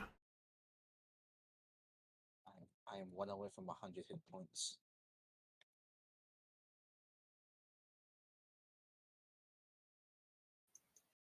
With So splitting the gold 4 ways, is that like what 7,500 7,500. each? Yes. Yeah. Yes. Okay. Yeah.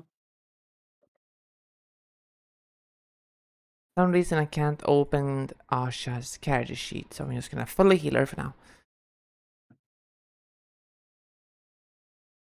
Whoa! Oh, I accidentally did not click the take short rest, so it didn't consume any of my hit dice. God damn it! That's fine. You can remove them manually too, or Thank ignore you. it. I can't just ignore it. Yeah,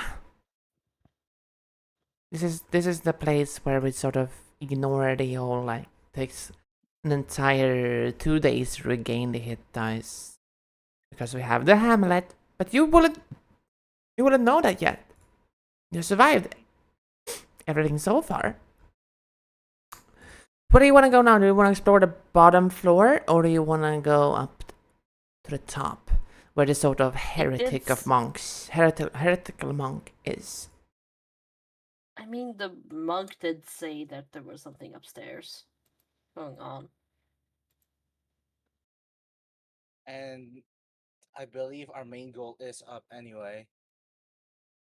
We are Mm, pretty chuffed on resources, so I suggest go up. If we have enough resources and we feel comfortable enough to check down, we will.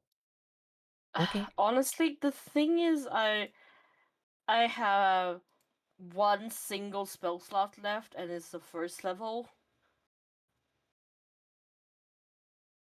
And like, my inner gamer says no, but at the same time, we I can mean, technically not die. How about this? I have invisibility. Whoever's the stealthiest can go, have a quick scout. Let us know if there's Yeah, anything that's gonna one shot us or. Yeah. yeah, I mean that's really our options. Like, get completed by going up. That's about it, really. Because like Yeah, please. I don't think we feel comfortable enough to do a long rest in here. Like unless we go No. all the way back and barricade the wine cellar, but then we'll have to re-clear everything. So Uh-huh. Honestly, let's just go up. Let's go then. yeah, just If up. you're or like or do we oh no.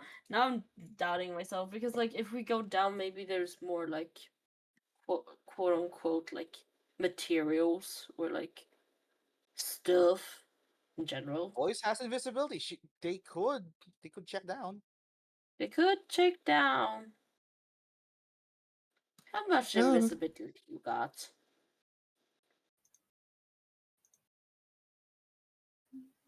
Colons?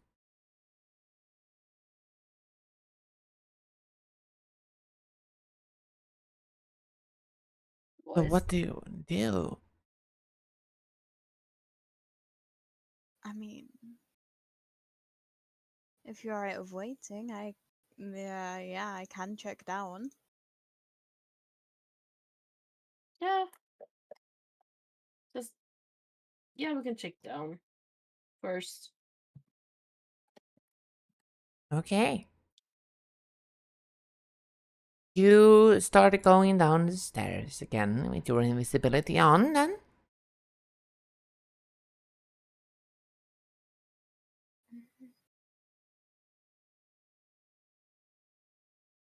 So who's Right? checking? Sorry. I'm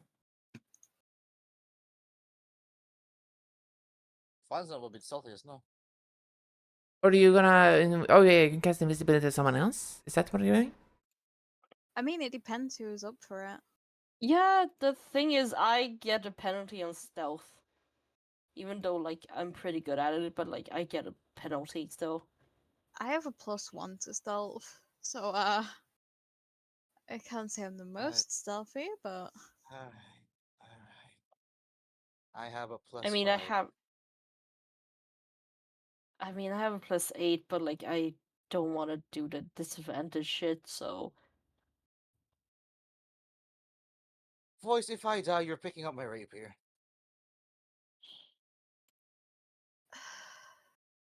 can I use it for a bit then? Only if you look cool doing it. Ah, look cool and everything. Alright, go on. Go die. Okay. You will also have disadvantage. No, I don't. I don't wear armor. Oh yeah, you don't wear the armor, never mind. Mage armor. Mage armor, yeah. You are Eldritch, yeah. Yeah. Eldritch Knight. Okay. Are you gonna just stealth said it with as if it's invisibility a on water you? slide. Or are you gonna go downstairs with invisibility on you? Yep. And I'm gonna Okay. stealth down there, see.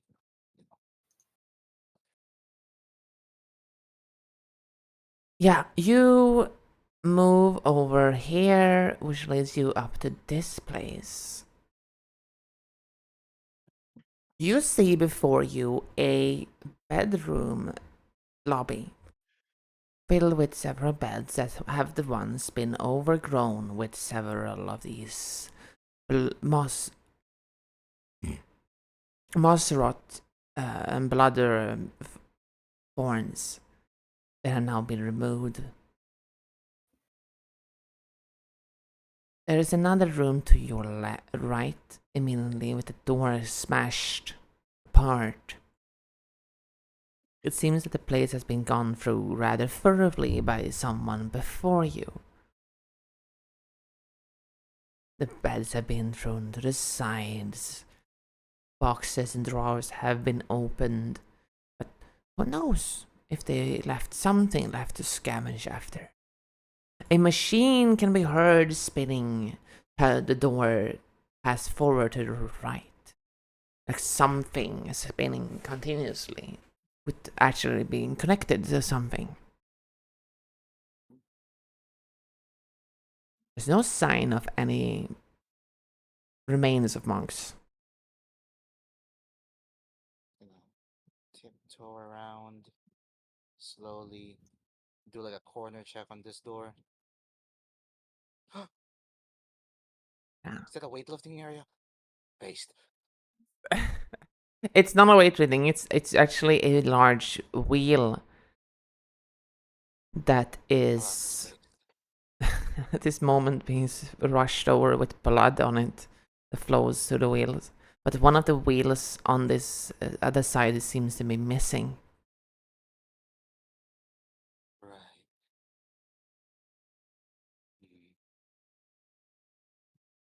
I'm gonna keep my ears out in case I hear any shuffling first, though. Okay. Any friends? You go into a large entry hall full of several podiums for the monks. Well, relics. At this point, I need you to roll a stealth check. With advantage because invis. Advantage? You don't get advantage from visibility. Oh. You get the option to hide without covering. Oh well, that's my option. I'll use that then to hide with a 17 stealth. Okay.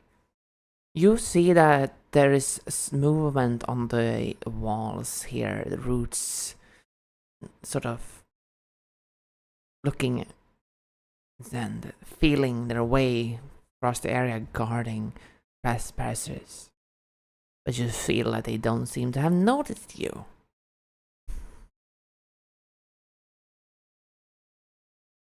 They will sort of be over here at the entryway to the south of you. Ever so slightly here. Take a corner peek. You come into a rather open door where there seems to be a seat for a dining hall for the monks once it have been quite they're not so fastidious monks at all. It's poor and misshapen. It's simple is a proper word. Mundane is what I was looking for. It's a mundane sort of dining hall. But on the table and by each chair sits a skeleton with a red painted skull, leaning over instead. Not touching that. Checking through here. Around here. Yeah. This is the like supply area or something? You see that there's no way for you to open the door that leads from the outside to the inside, the main entrance, without disturbing the roots monsters there. But you come here to sort of what would that be? An outpost. Not an outpost. Where do they contain me? I didn't exactly write down what this was. This specific room, I did not write what the word for it was. It has storage. Thank you. It has storage for things that will be needed to maintain the facility and the monastery, such as like boxes full of painting tools and rope and such things on. Opening these and finding those might make noise. If you wish to rummage, you are at this moment realizing that there's not much threat left in this floor as far as you can see. Well, might as well. I'm gonna rummage with a sleight of hand. Right. Just try and keep it quiet. You can. Oh no.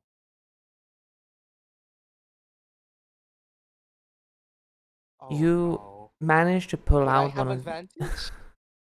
No. Fine. No, you managed to rummage, pull out something, and then other things just start stacking, like fall over. You know that classical thing. You pull out one box, and then no. something things over, and you're like, "Oh, that's fine. That didn't make fun." And then just more bottles starts rolling.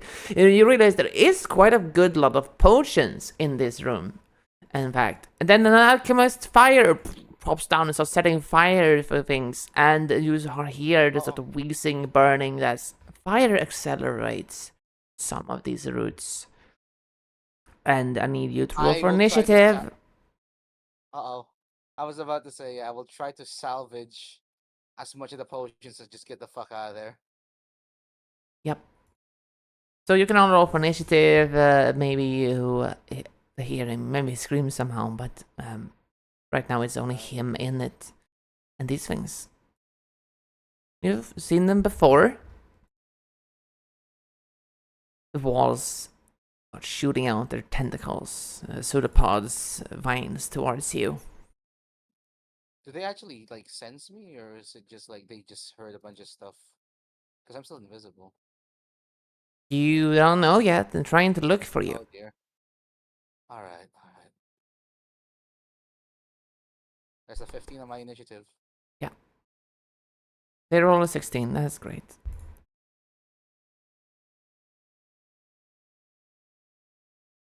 Okay, so they are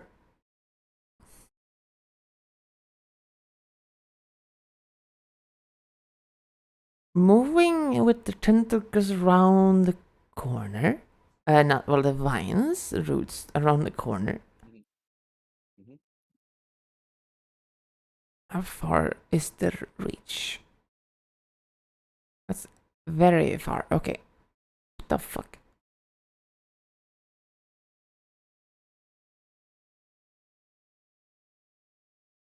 $14. No. Mm-hmm. So since there's two of them on the entrance, you can get 2 each. What's your AC? It's 19. You are grabbed by 3 of them. Unfortunately, they would cannot. Be rolling with disadvantage. Oh, yeah. Wait. You're completely right. I forget about that. They actually have to find you first. Mm-hmm.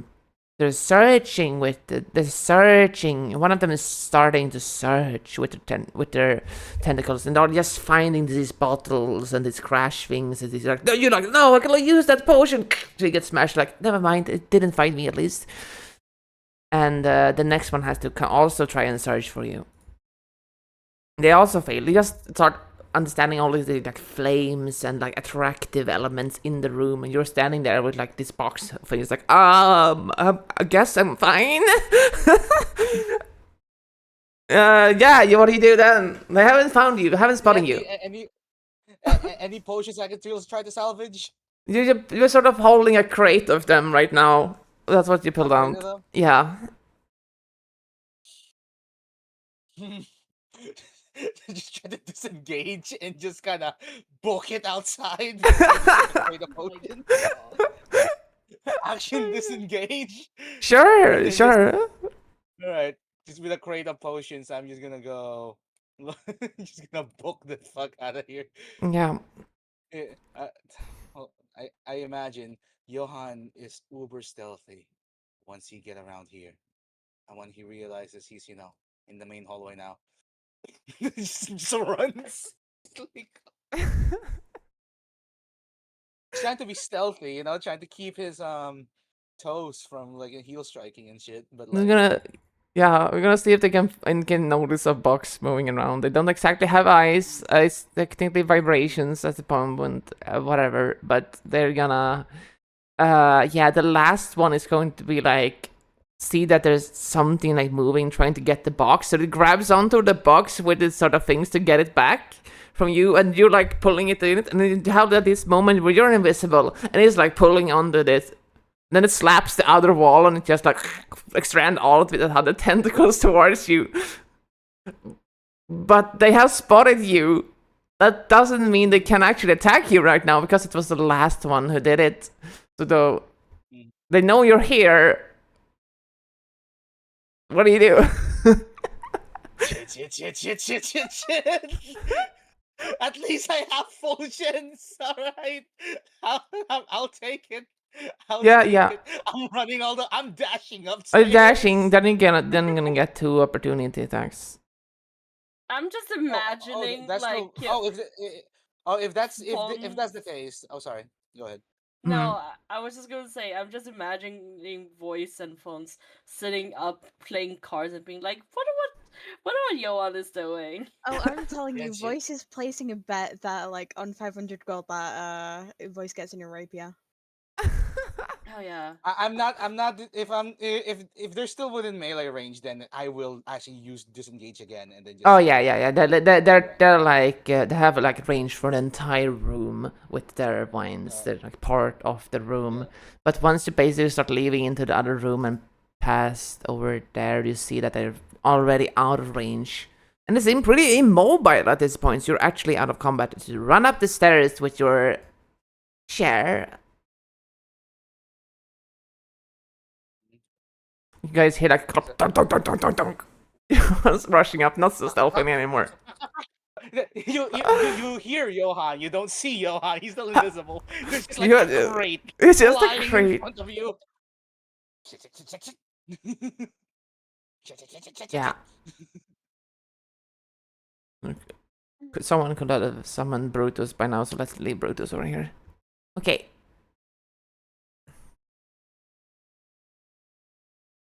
I just gently set the potions in front of Voice. So Yeah. I don't get a new rapier? No. Another You day get then. the potions. The thing is, I didn't read the. I don't think they were labeled. Yeah. Can you roll me 2d6? 2d6. All right.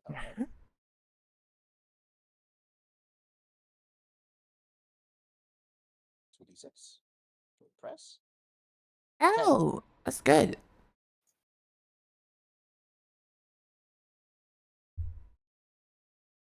The fuck? That's low. Yeah, so you can find 10 potions of healing.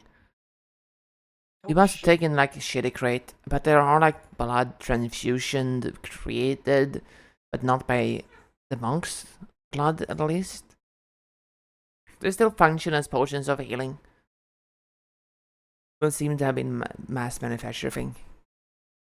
2d4 plus 2, that's for 10, that's a lot. Yeah. That is pretty much. And seeing how regular markets will, like, if we take normal D&D pricing, it's like 25 gold each. Yeah. So we have like a crate of 2,500 gold.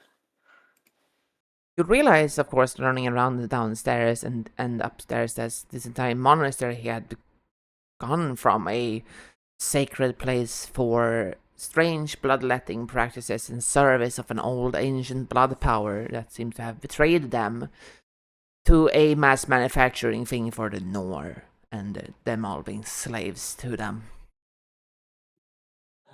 We got potions. You might get syphilis, but they heal your wounds enough.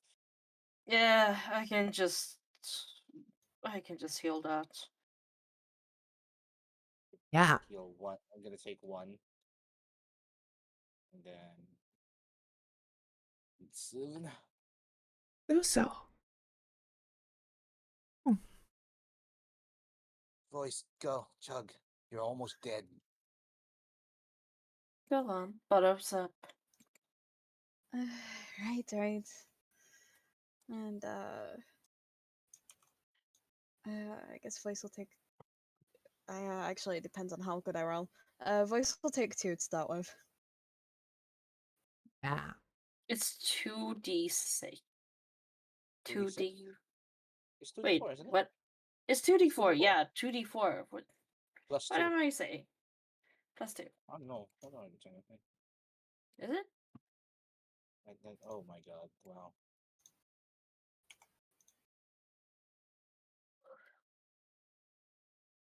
Wait, I have a perfect one for this.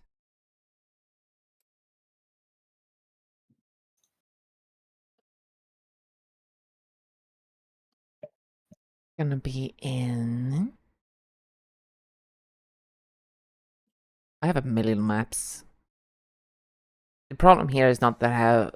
Oh, I don't mean which maps I should use because I don't have one. Which one should I use? Because I have 16 of them in one folder. Yeah. Here we go. Johan has taken 2 so far. Yeah. This is also Unfortunately. taken too.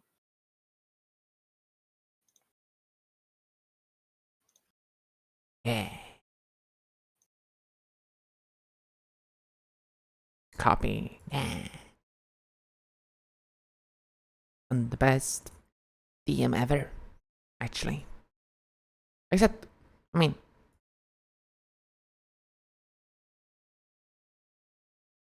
except. Nope, I'm the best DM ever. Let's go. Fucking perfect. This is perfect. This symbolizes shit so well.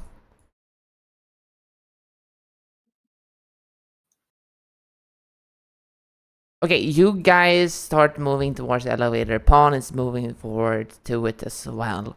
And she's very determined to help you out on your quest.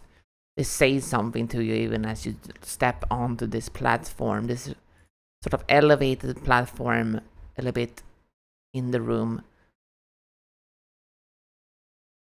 Hope.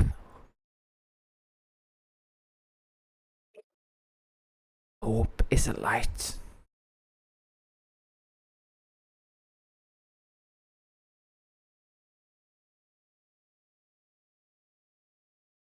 They nod to you.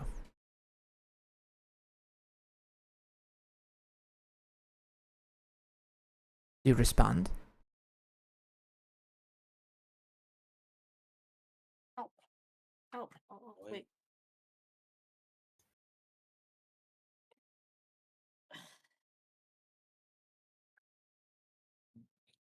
Boys, you want to respond?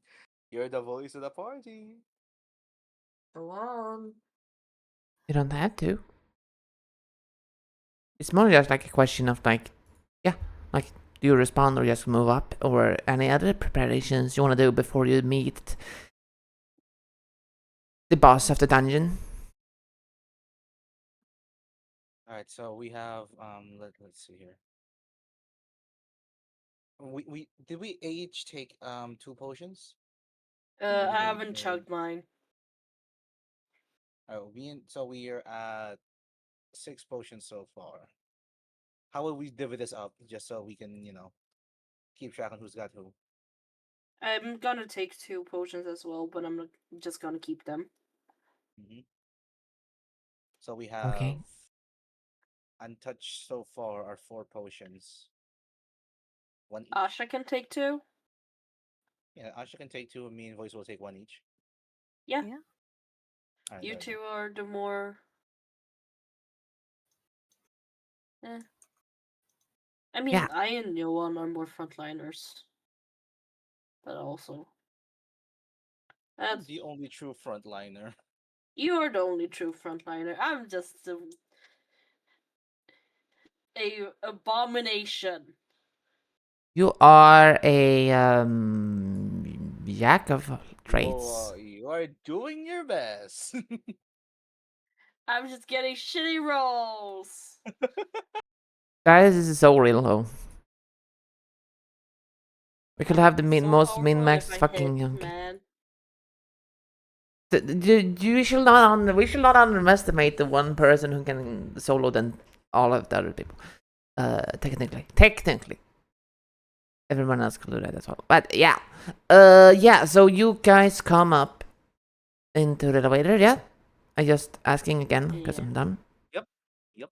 Elevator.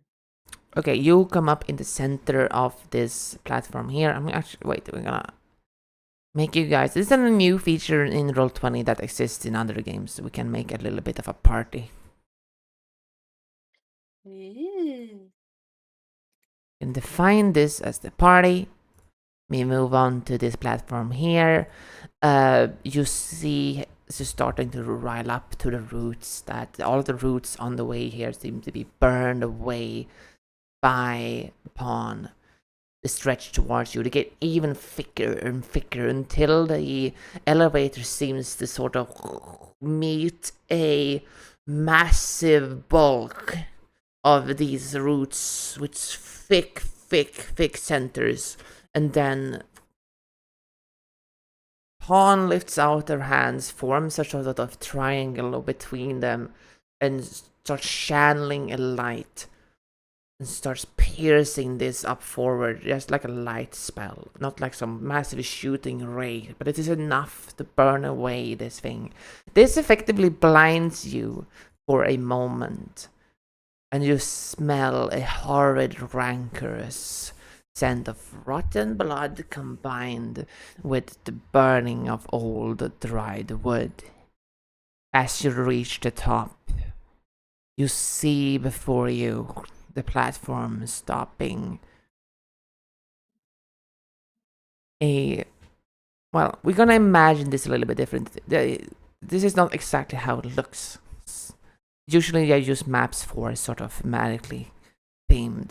But imagine that all of these routes here combine, and in before you see this manifestation of a large network tree, almost like a hood of a face with wrapped thorned crown around it, bask over the monastery. Petals start descending down over you until you feel taints of blood drop. Drip, drop in front of your feet. A light of red shines from above. A small and humble rose hanging upside down drips this blood downwards on the face of a malnourished old monk. Their white clothes have now been completely stained, and they are half wetted with the root. Their eyes start glowing red towards you, and they say, "You have not come to join us. You have not come to steal from us. Fools, you will still not have the king's blood. No one shall. Not them, not the Nor." And he bows towards you, and not you. I am the last guardian of the monastery. The only one who still serves the blood. Prepare to die.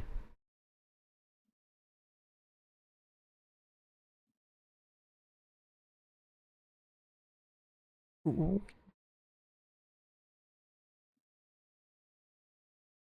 That's wrong. God damn it, I hear freaking boss music. No! Yeah. I just like this song.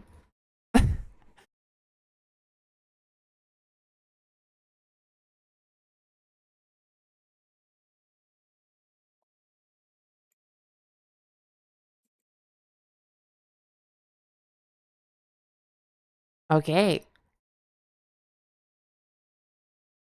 Have you all rolled initiative? All right, I got you.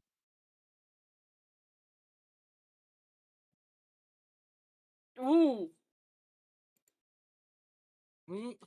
My initiative has not changed. I've always rolled 15.20. What the fuck?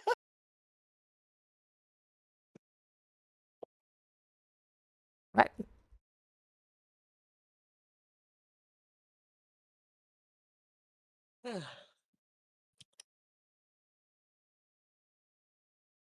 Oh.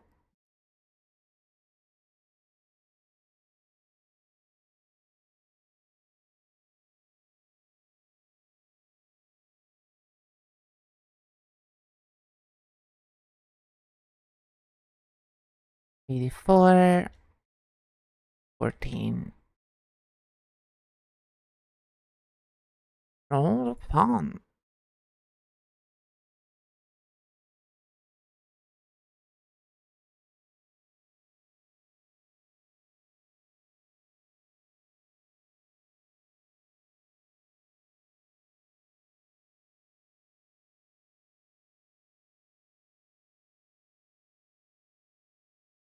Okay. And then we have Asha. So this man seems very humble. And doesn't seem afraid. Doesn't seem like he's completely lost his mind, like you heard. But his entire physical form is corrupted. His skin is things of bark, but it moves with an agility of a master.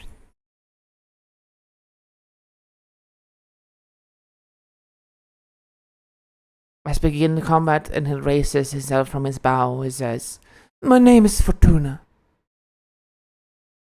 We built this monastery to protect them from people like you."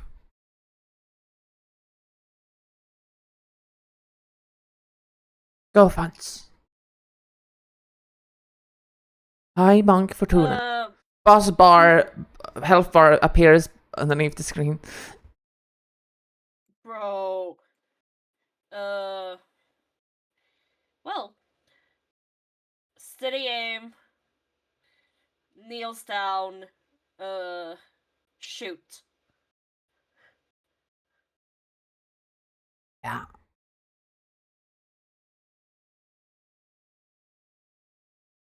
You hit. And I choose to fire one of my charges. Yeah.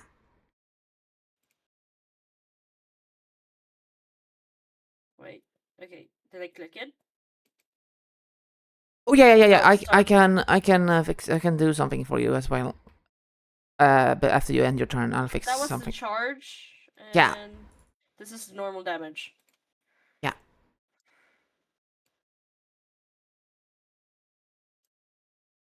Yeah. You confirm your hit on him. It deals. This is the details breakdown here. 1d6 plus 4. Wait, is it the one? Yeah, because I'm confirming that I need to hit them separately. Yes. Oh, you're gonna shoot the magic one.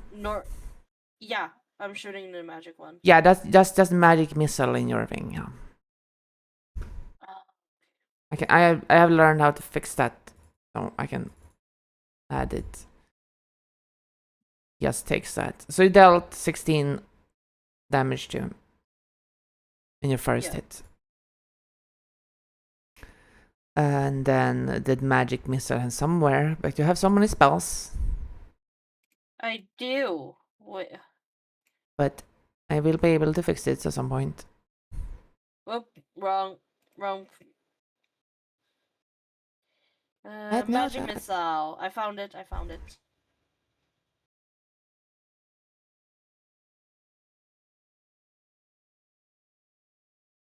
How many? I found magic missile, but like, oh.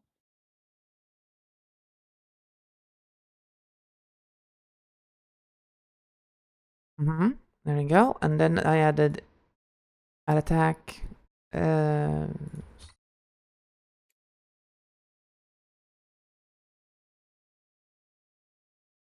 a range. We should really sit down someday and just discuss how I actually use this.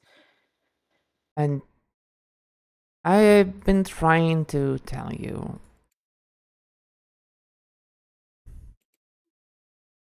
Automatically hits. There we go. Name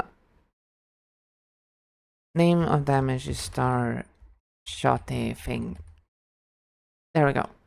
Do you have that? We have your sneaky damage, which I need to be changed into.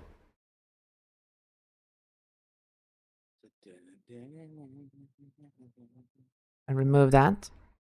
I add a new attack that's just called ranged, and it's sneaky damage. It's just only sneaky damage. Automatically hits, so we don't need that shit. It's 4 damage dice with 4d6. That's it. You should have now a star shotty thing and a sneaky damage in your attacks, and then you can use the lock here to reorder things how you want them. Oh yeah, I see it. Yeah, okay. So you shoot the high monk Fortuna in his little chest, He takes the damage, and he's going to use his sort of reaction to try to deflect most of this damage. Of course, he can't. Huh.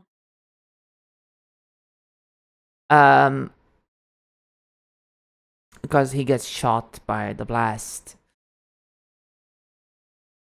Star shot damage is... Oh wait, that's actually really bad.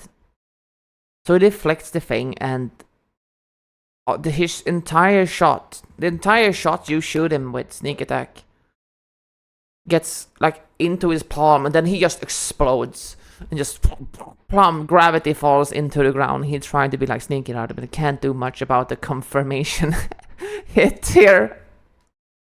19 damage. He goes prone.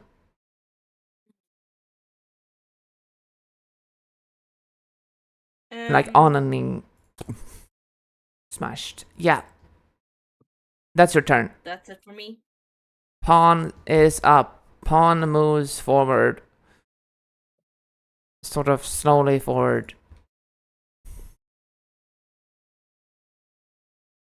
And that's really it.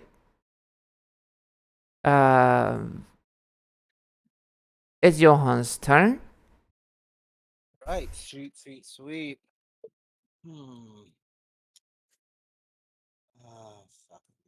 Fuck me tits. Measure it here. All right. Well, guess Johan's is gonna.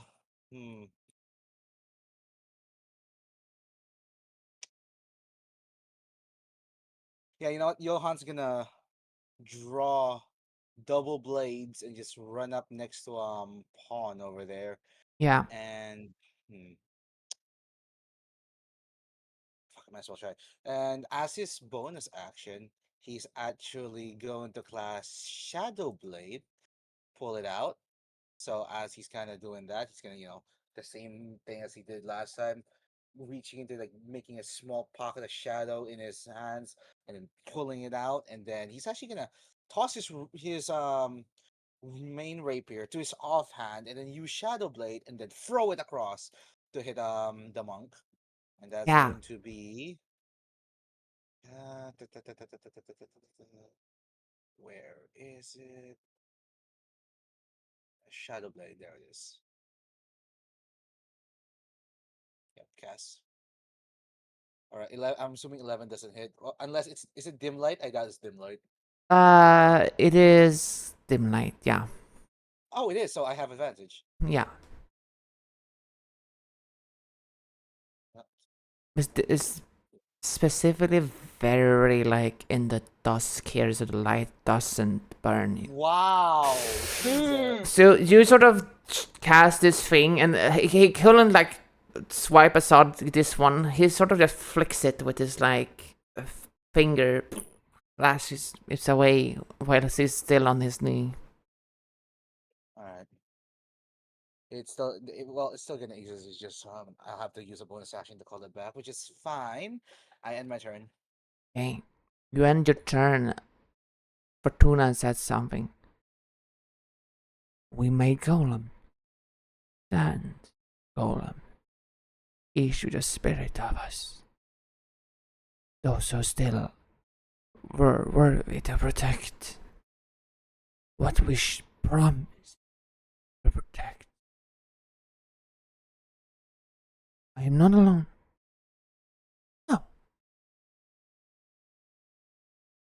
Come, guardians. Aid me.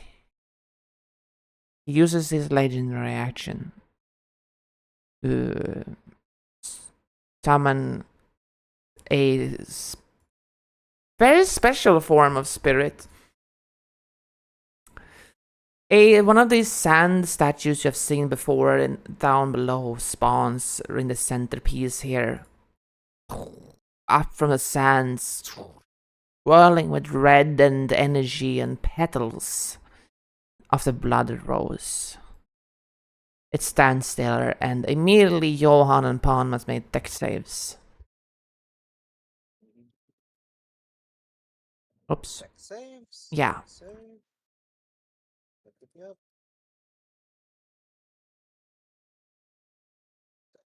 Dex save. Okay. That's gone. Not that. That's Jesus Christ. Yes. Okay. You take 20 radiant damage straight up. Yep. Well, wait, no, it will be necrotic damage. Yeah.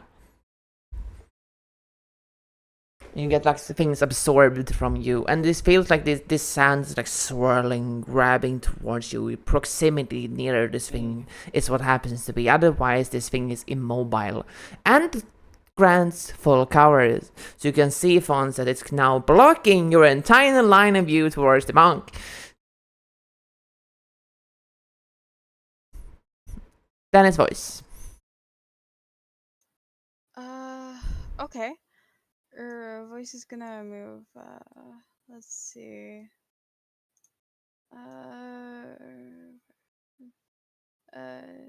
Over to here. Yeah. And I'm gonna use oh, my sorcery points, man. I'm gonna use 3 sorcery points to summon the Hound of Ill Omen. Alright? And let's see. Voice is gonna summon it right next to the high monk. Yeah. And let's see. I forgot what I was gonna do. I had a great grand plan. Oh yeah, I'm gonna cast oh, my spell slots. I'm gonna cast slow as a 3rd level spell on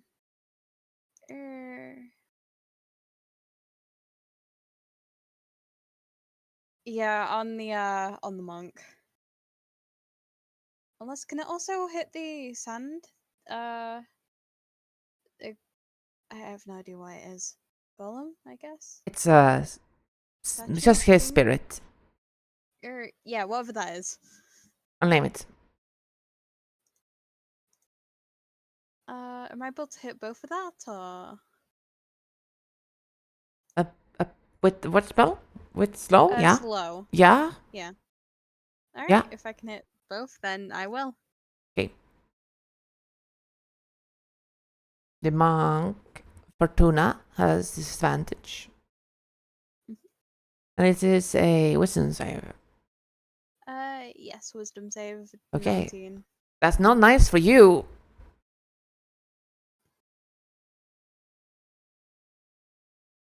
Oh my god, it rolled the same thing twice. Good thing it has disadvantage.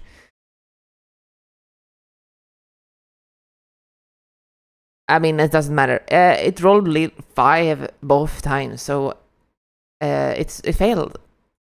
I guess your spell DC is higher than 5, whatever the bonus is. What's your spell DC? Spell DC? Yeah. 19. Nice, yeah. He's slowed. Yep. And the wolf is also going to bite. Which is it crits. Does 25 hit? 25 hits. Amazing. 7 damage! Yay! Yeah.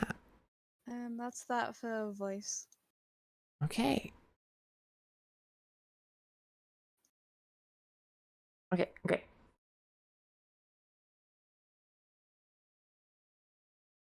Let me read the slow thing. On its turn, it can use either regardless of it can give more than one attack during its turn. So it's its turn. It can, however, use its legendary action. That's nice. We love that. Okay, so it's gonna use its legendary action that it has one left of to attack with a disadvantage, though. So it's actually going to shoot a thing at you, voice. It's going to shine sort of a light of sand in his hand. And the more he does it, the more it becomes corrupted by the red blood. And then blasts towards you, but your wolf gets in the way and he's also prone, so he's going to do this with disadvantage.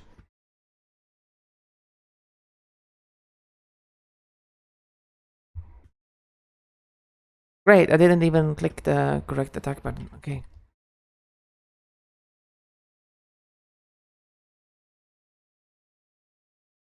That's an 11. Nope, that misses. Okay. The bolt of blood, the charged sand passes through you, passes by you. And then, in the whisk of nothing, Asha's turn is up, and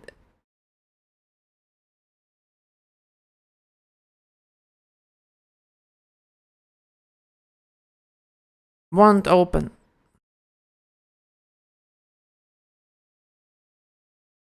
Damn it! Why specifically character sheets from Asha doesn't want to open?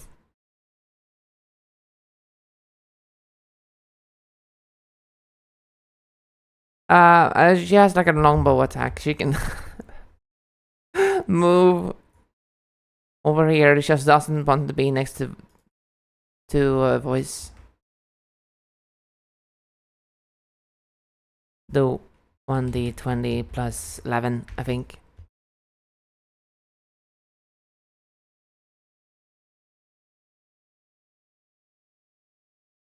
Two attacks, both hit. It is 1d8 plus 4 plus whatever, plus 4 plus whatever the bonus is for that, which probably is like 5. That's not correct. It's 2. It's 2, yeah. It's 2. It's true. It's 3, so there's 2 less damage. It takes 13 and 11. Can't do much, and it's Vaughn's turn. Vaughn dashes up, trying to avoid the thing that you guys are standing in. Let me open up this aura. You can see it? Yeah. And then it is High Monk Fortuna. Slowly trying to stand up. Rather graciously, anyway.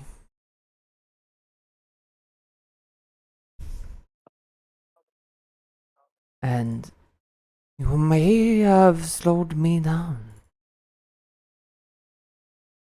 I can't really say much more than that.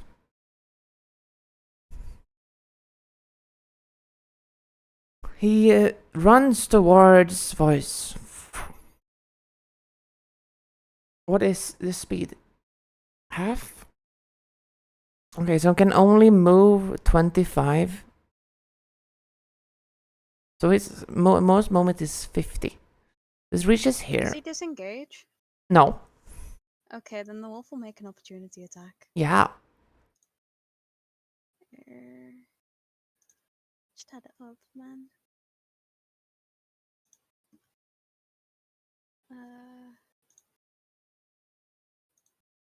Does a 16 hit?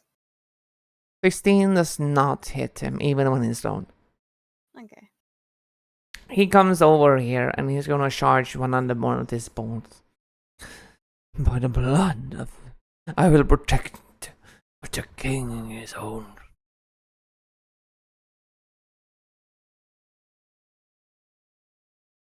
And that is...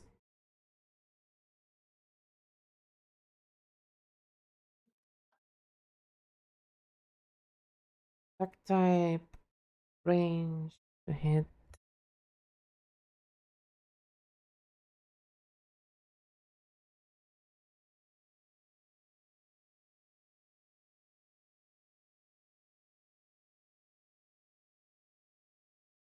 Yep.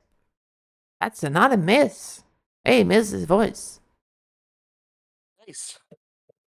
Hooray. Then we can do one more round before we end for tonight's buns.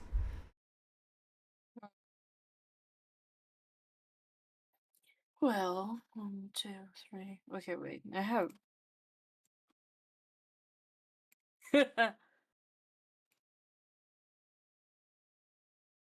I'm gonna be moving to about here-ish. And then can I throw both of my blades at him? You step into the circle of the sand of the spirit, and you must make a dex save. Oh, okay. I didn't see that. I didn't see that. 19. You pass, and because you're a rogue, I can assume you have evasion. Do you have evasion?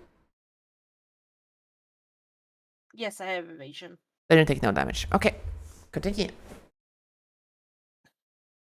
Then I'm gonna throw both of my blades at him. Nice.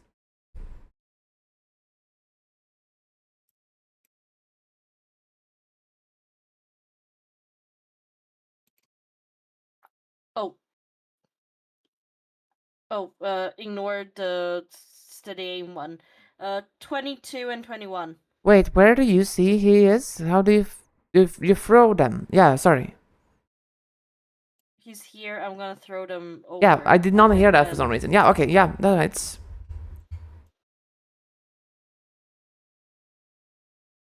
Do they hit? Yeah. And if I throw them, it's the. Do you want to use your bless feature of your swords as you do this? Yes, I do. Okay, who do you bless?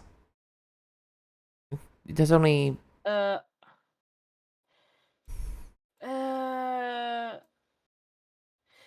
it's only you guys. What's the vibe? What? What does the blessing do again? 1d4 to attack rolls and I'm gonna same bless for. Johan because he is in the sandpit. Okay, Johan, you get bless. Then I'm gonna do this. And this. Yeah. So we're gonna ignore the sneak attack and those and see that it's 8 and 6. Sorry, I forgot to turn shit off. That's fine.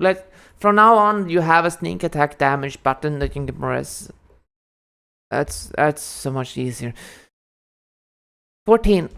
But this is gonna reduce his reaction actually. Plus on the first one. No, can he? He can't use reactions. He's fucking slow. Never mind. Fuck you. Yeah. Take my hits. It tries to grab it and it just doesn't have enough speed anymore to. But you get hit, and then your sword's like return to your hands somehow, right? Yeah. Yes. One just vanishes into darkness, and one just flashes. Yeah. Yeah. And I continue assuming a fighting stance. And that's my turn. Okay. It is Pawn. Pawn is gonna go out of the way here and attack it with this paralyzation. It is a hit because it's slowed. Yeah. So it does 16 damage to the monk, but this monk seems to have nothing to paralyze. It says, "You foolish pawn of Nor. You shall be destroyed first." My son. Yeah. And after that turn, he's going to shout out another thing. Guardians, don't make me do this alone. We stand together. And he summons another one over in another part of the triangular corner.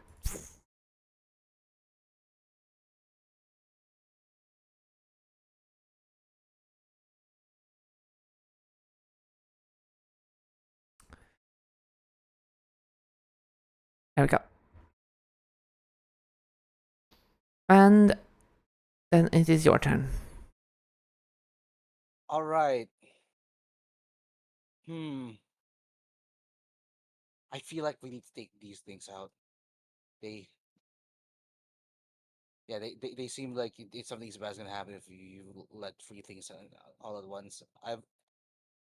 I've fought the Four Kings before. I am gonna go Waken Dragon's Wrath Rapier on Fatso over here. It's going to be Booming Blade with a 17 to hit. Yeah, your weapon goes straight through it. It's just straight through. Straight through it. The sand moves. It seems to have no physical form. Oh, fuck you as well, asshole! I'm just gonna fucking just dash through. Do I take like opportunity attack from that? No. It is essentially an object. It is not. It was immune to the slow before. It is immune to your attacks. It is just an object that gives full cover and does this.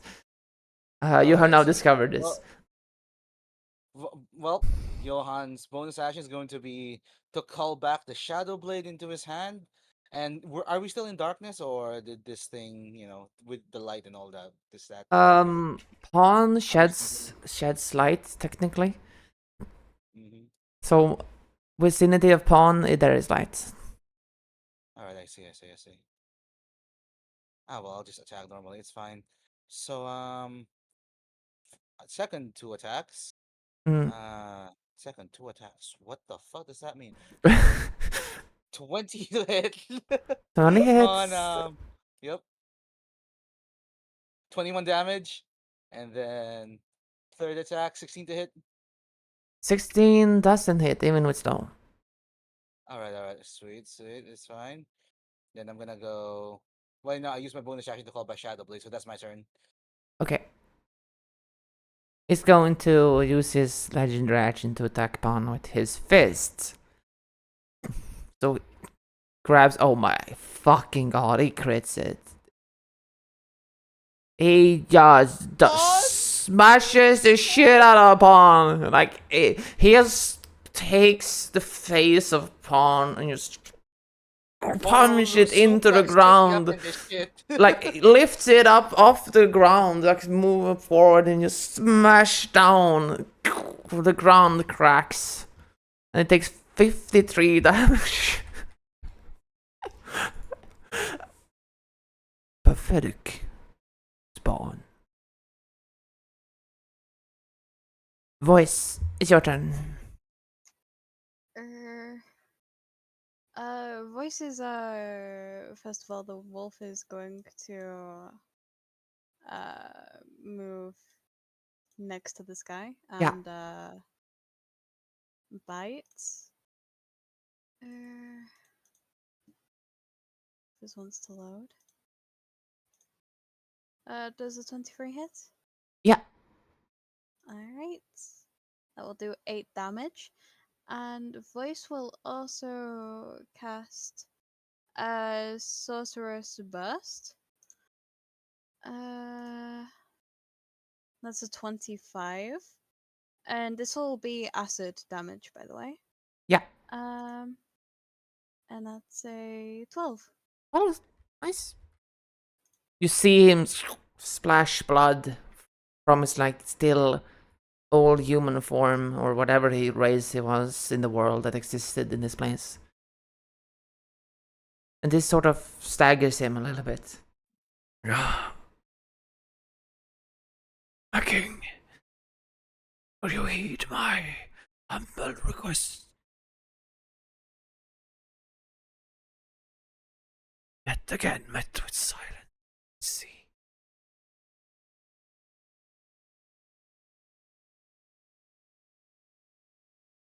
Yeah. Do you move? No, that's it for Voice. Okay. It is Asha. Asha still can't have a character sheet open. 1d20 plus 11. 28. We need to move. Here though, they can sort of fly, so they're quite fine. 28 hits. 1d8 plus 7? 7 was it? No, 2, 5. Yeah, 7. 10. 10 to this one. And then Vaughn moves up here. Does not want to stand in the thing. That sounded like bad. But Vaughn had a 40 movement, so that's fine. Okay. Here we go, Vaughn. Vaughn comes up here and bites. That's a miss. Nice. And then it is Monk's turn. And he's bleeding, staggering. My pupils, my fellow pupils. We shall stand together against the Nor, against the dragons. And he summons another spirit. And then he strikes at Pawn. Foolish creatures. But Pawn this time sort of blocks it. There's a struggle between their hands. Light and darkness contests. And with that contest between these things, this might look in your favor for the High Wonk Fortuna being already below blooded. But we will leave the answers for that for next session, hopefully next week. I did have a little bit of preparation for this battle, and what I did in this battle is that I prepared this one on stream. There might be some people who want to learn what this boss will do next. Well, my players should not be spoiled. Hope you guys enjoyed. I certainly love this campaign. It's really fun. It is more like a Dark Souls sandbox, and whenever you guys die, you're really gonna open things up. Cause I mean, let's see how long we can push our luck. Really? Yeah, honestly, we have been doing this without freaking long resting. Yeah. For a while, and I think I've we're had doing. to hyper carry so many times. And you're tired, doing so boss. well, buddy. Yeah, I'm yeah. tired, boss. I'm tired. But Well, yeah, so that's the thing. This is a combat intensive thing. Whenever you go back to the tower, I'm completely fine for you being in the hamlet and just role playing your life away. But this is an adventuring dungeon based campaign with quest stuff to do. Yeah, we could totally have been chilling, but no. Next time. Lantern business. Yeah. No, that's fine. That's fine. That you had to do that to unlock the rest of the things in the hamlet. You basically had to die to experience everything. But now you're dealing with High Monk Fortuna himself, the guy who this monastery was created this monastery Fortuna and the village and everything. I love Dark Souls. This is based around Dark Souls stuff. And every single boss character has a soul.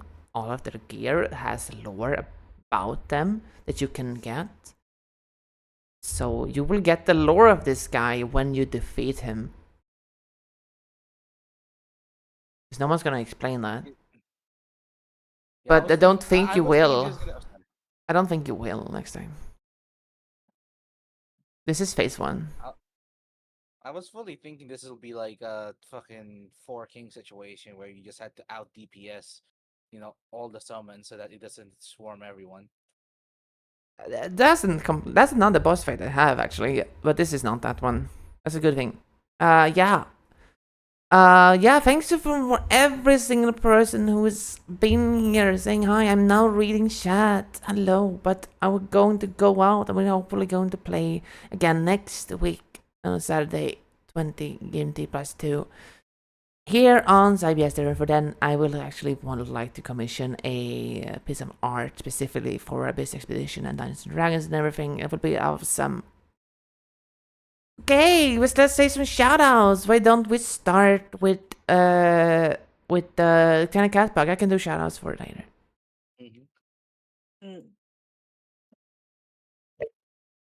Yeah. Cat bug? Sure. Yes. I am the tiny cat bug. I normally do art on Twitch here. I guess I'm also my pronouns are they them. Yeah. And I'm a void creature that just so happens to look like an abomination. Cat girl. But hey. Yeah. And whatever. That's what I do. Yeah. And we're gonna hang out soon. Fuck yeah. Hell yeah. Hell yeah. Shout out. Thank you for the shout out. Oh wait, streamer bot is not enabled. Well yeah, static. Oh no, there's my internet. I'll enable streamer bot. I'm doing it manually. Oh nice. Okay. Static Wiz is on static_Wiz because he loves confusing people. He is tight as he. Oh wait. Let him do it. I think his internet was having issues. Okay, well let's do Arca. Are you good? I have to wait 1 minute. Damn. Okay, I can do rapid shout outs apparently. Oh no. Okay, he is running off, but yeah, static_Wiz streams a lot. Now static, which we have Arca. How about you shout out? You've been streaming a lot lately. I've been watching. It was super fun. Yeah, I look, right. I used to stream a lot more often. I'm more commonly found on Titus's thing, like though.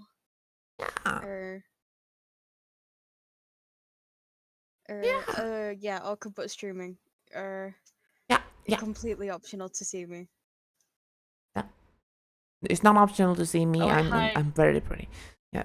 But Arca is extremely kind and lovely. You should check out static_Wiz. Oh wait, am I back finally? Are you back? Yeah. No.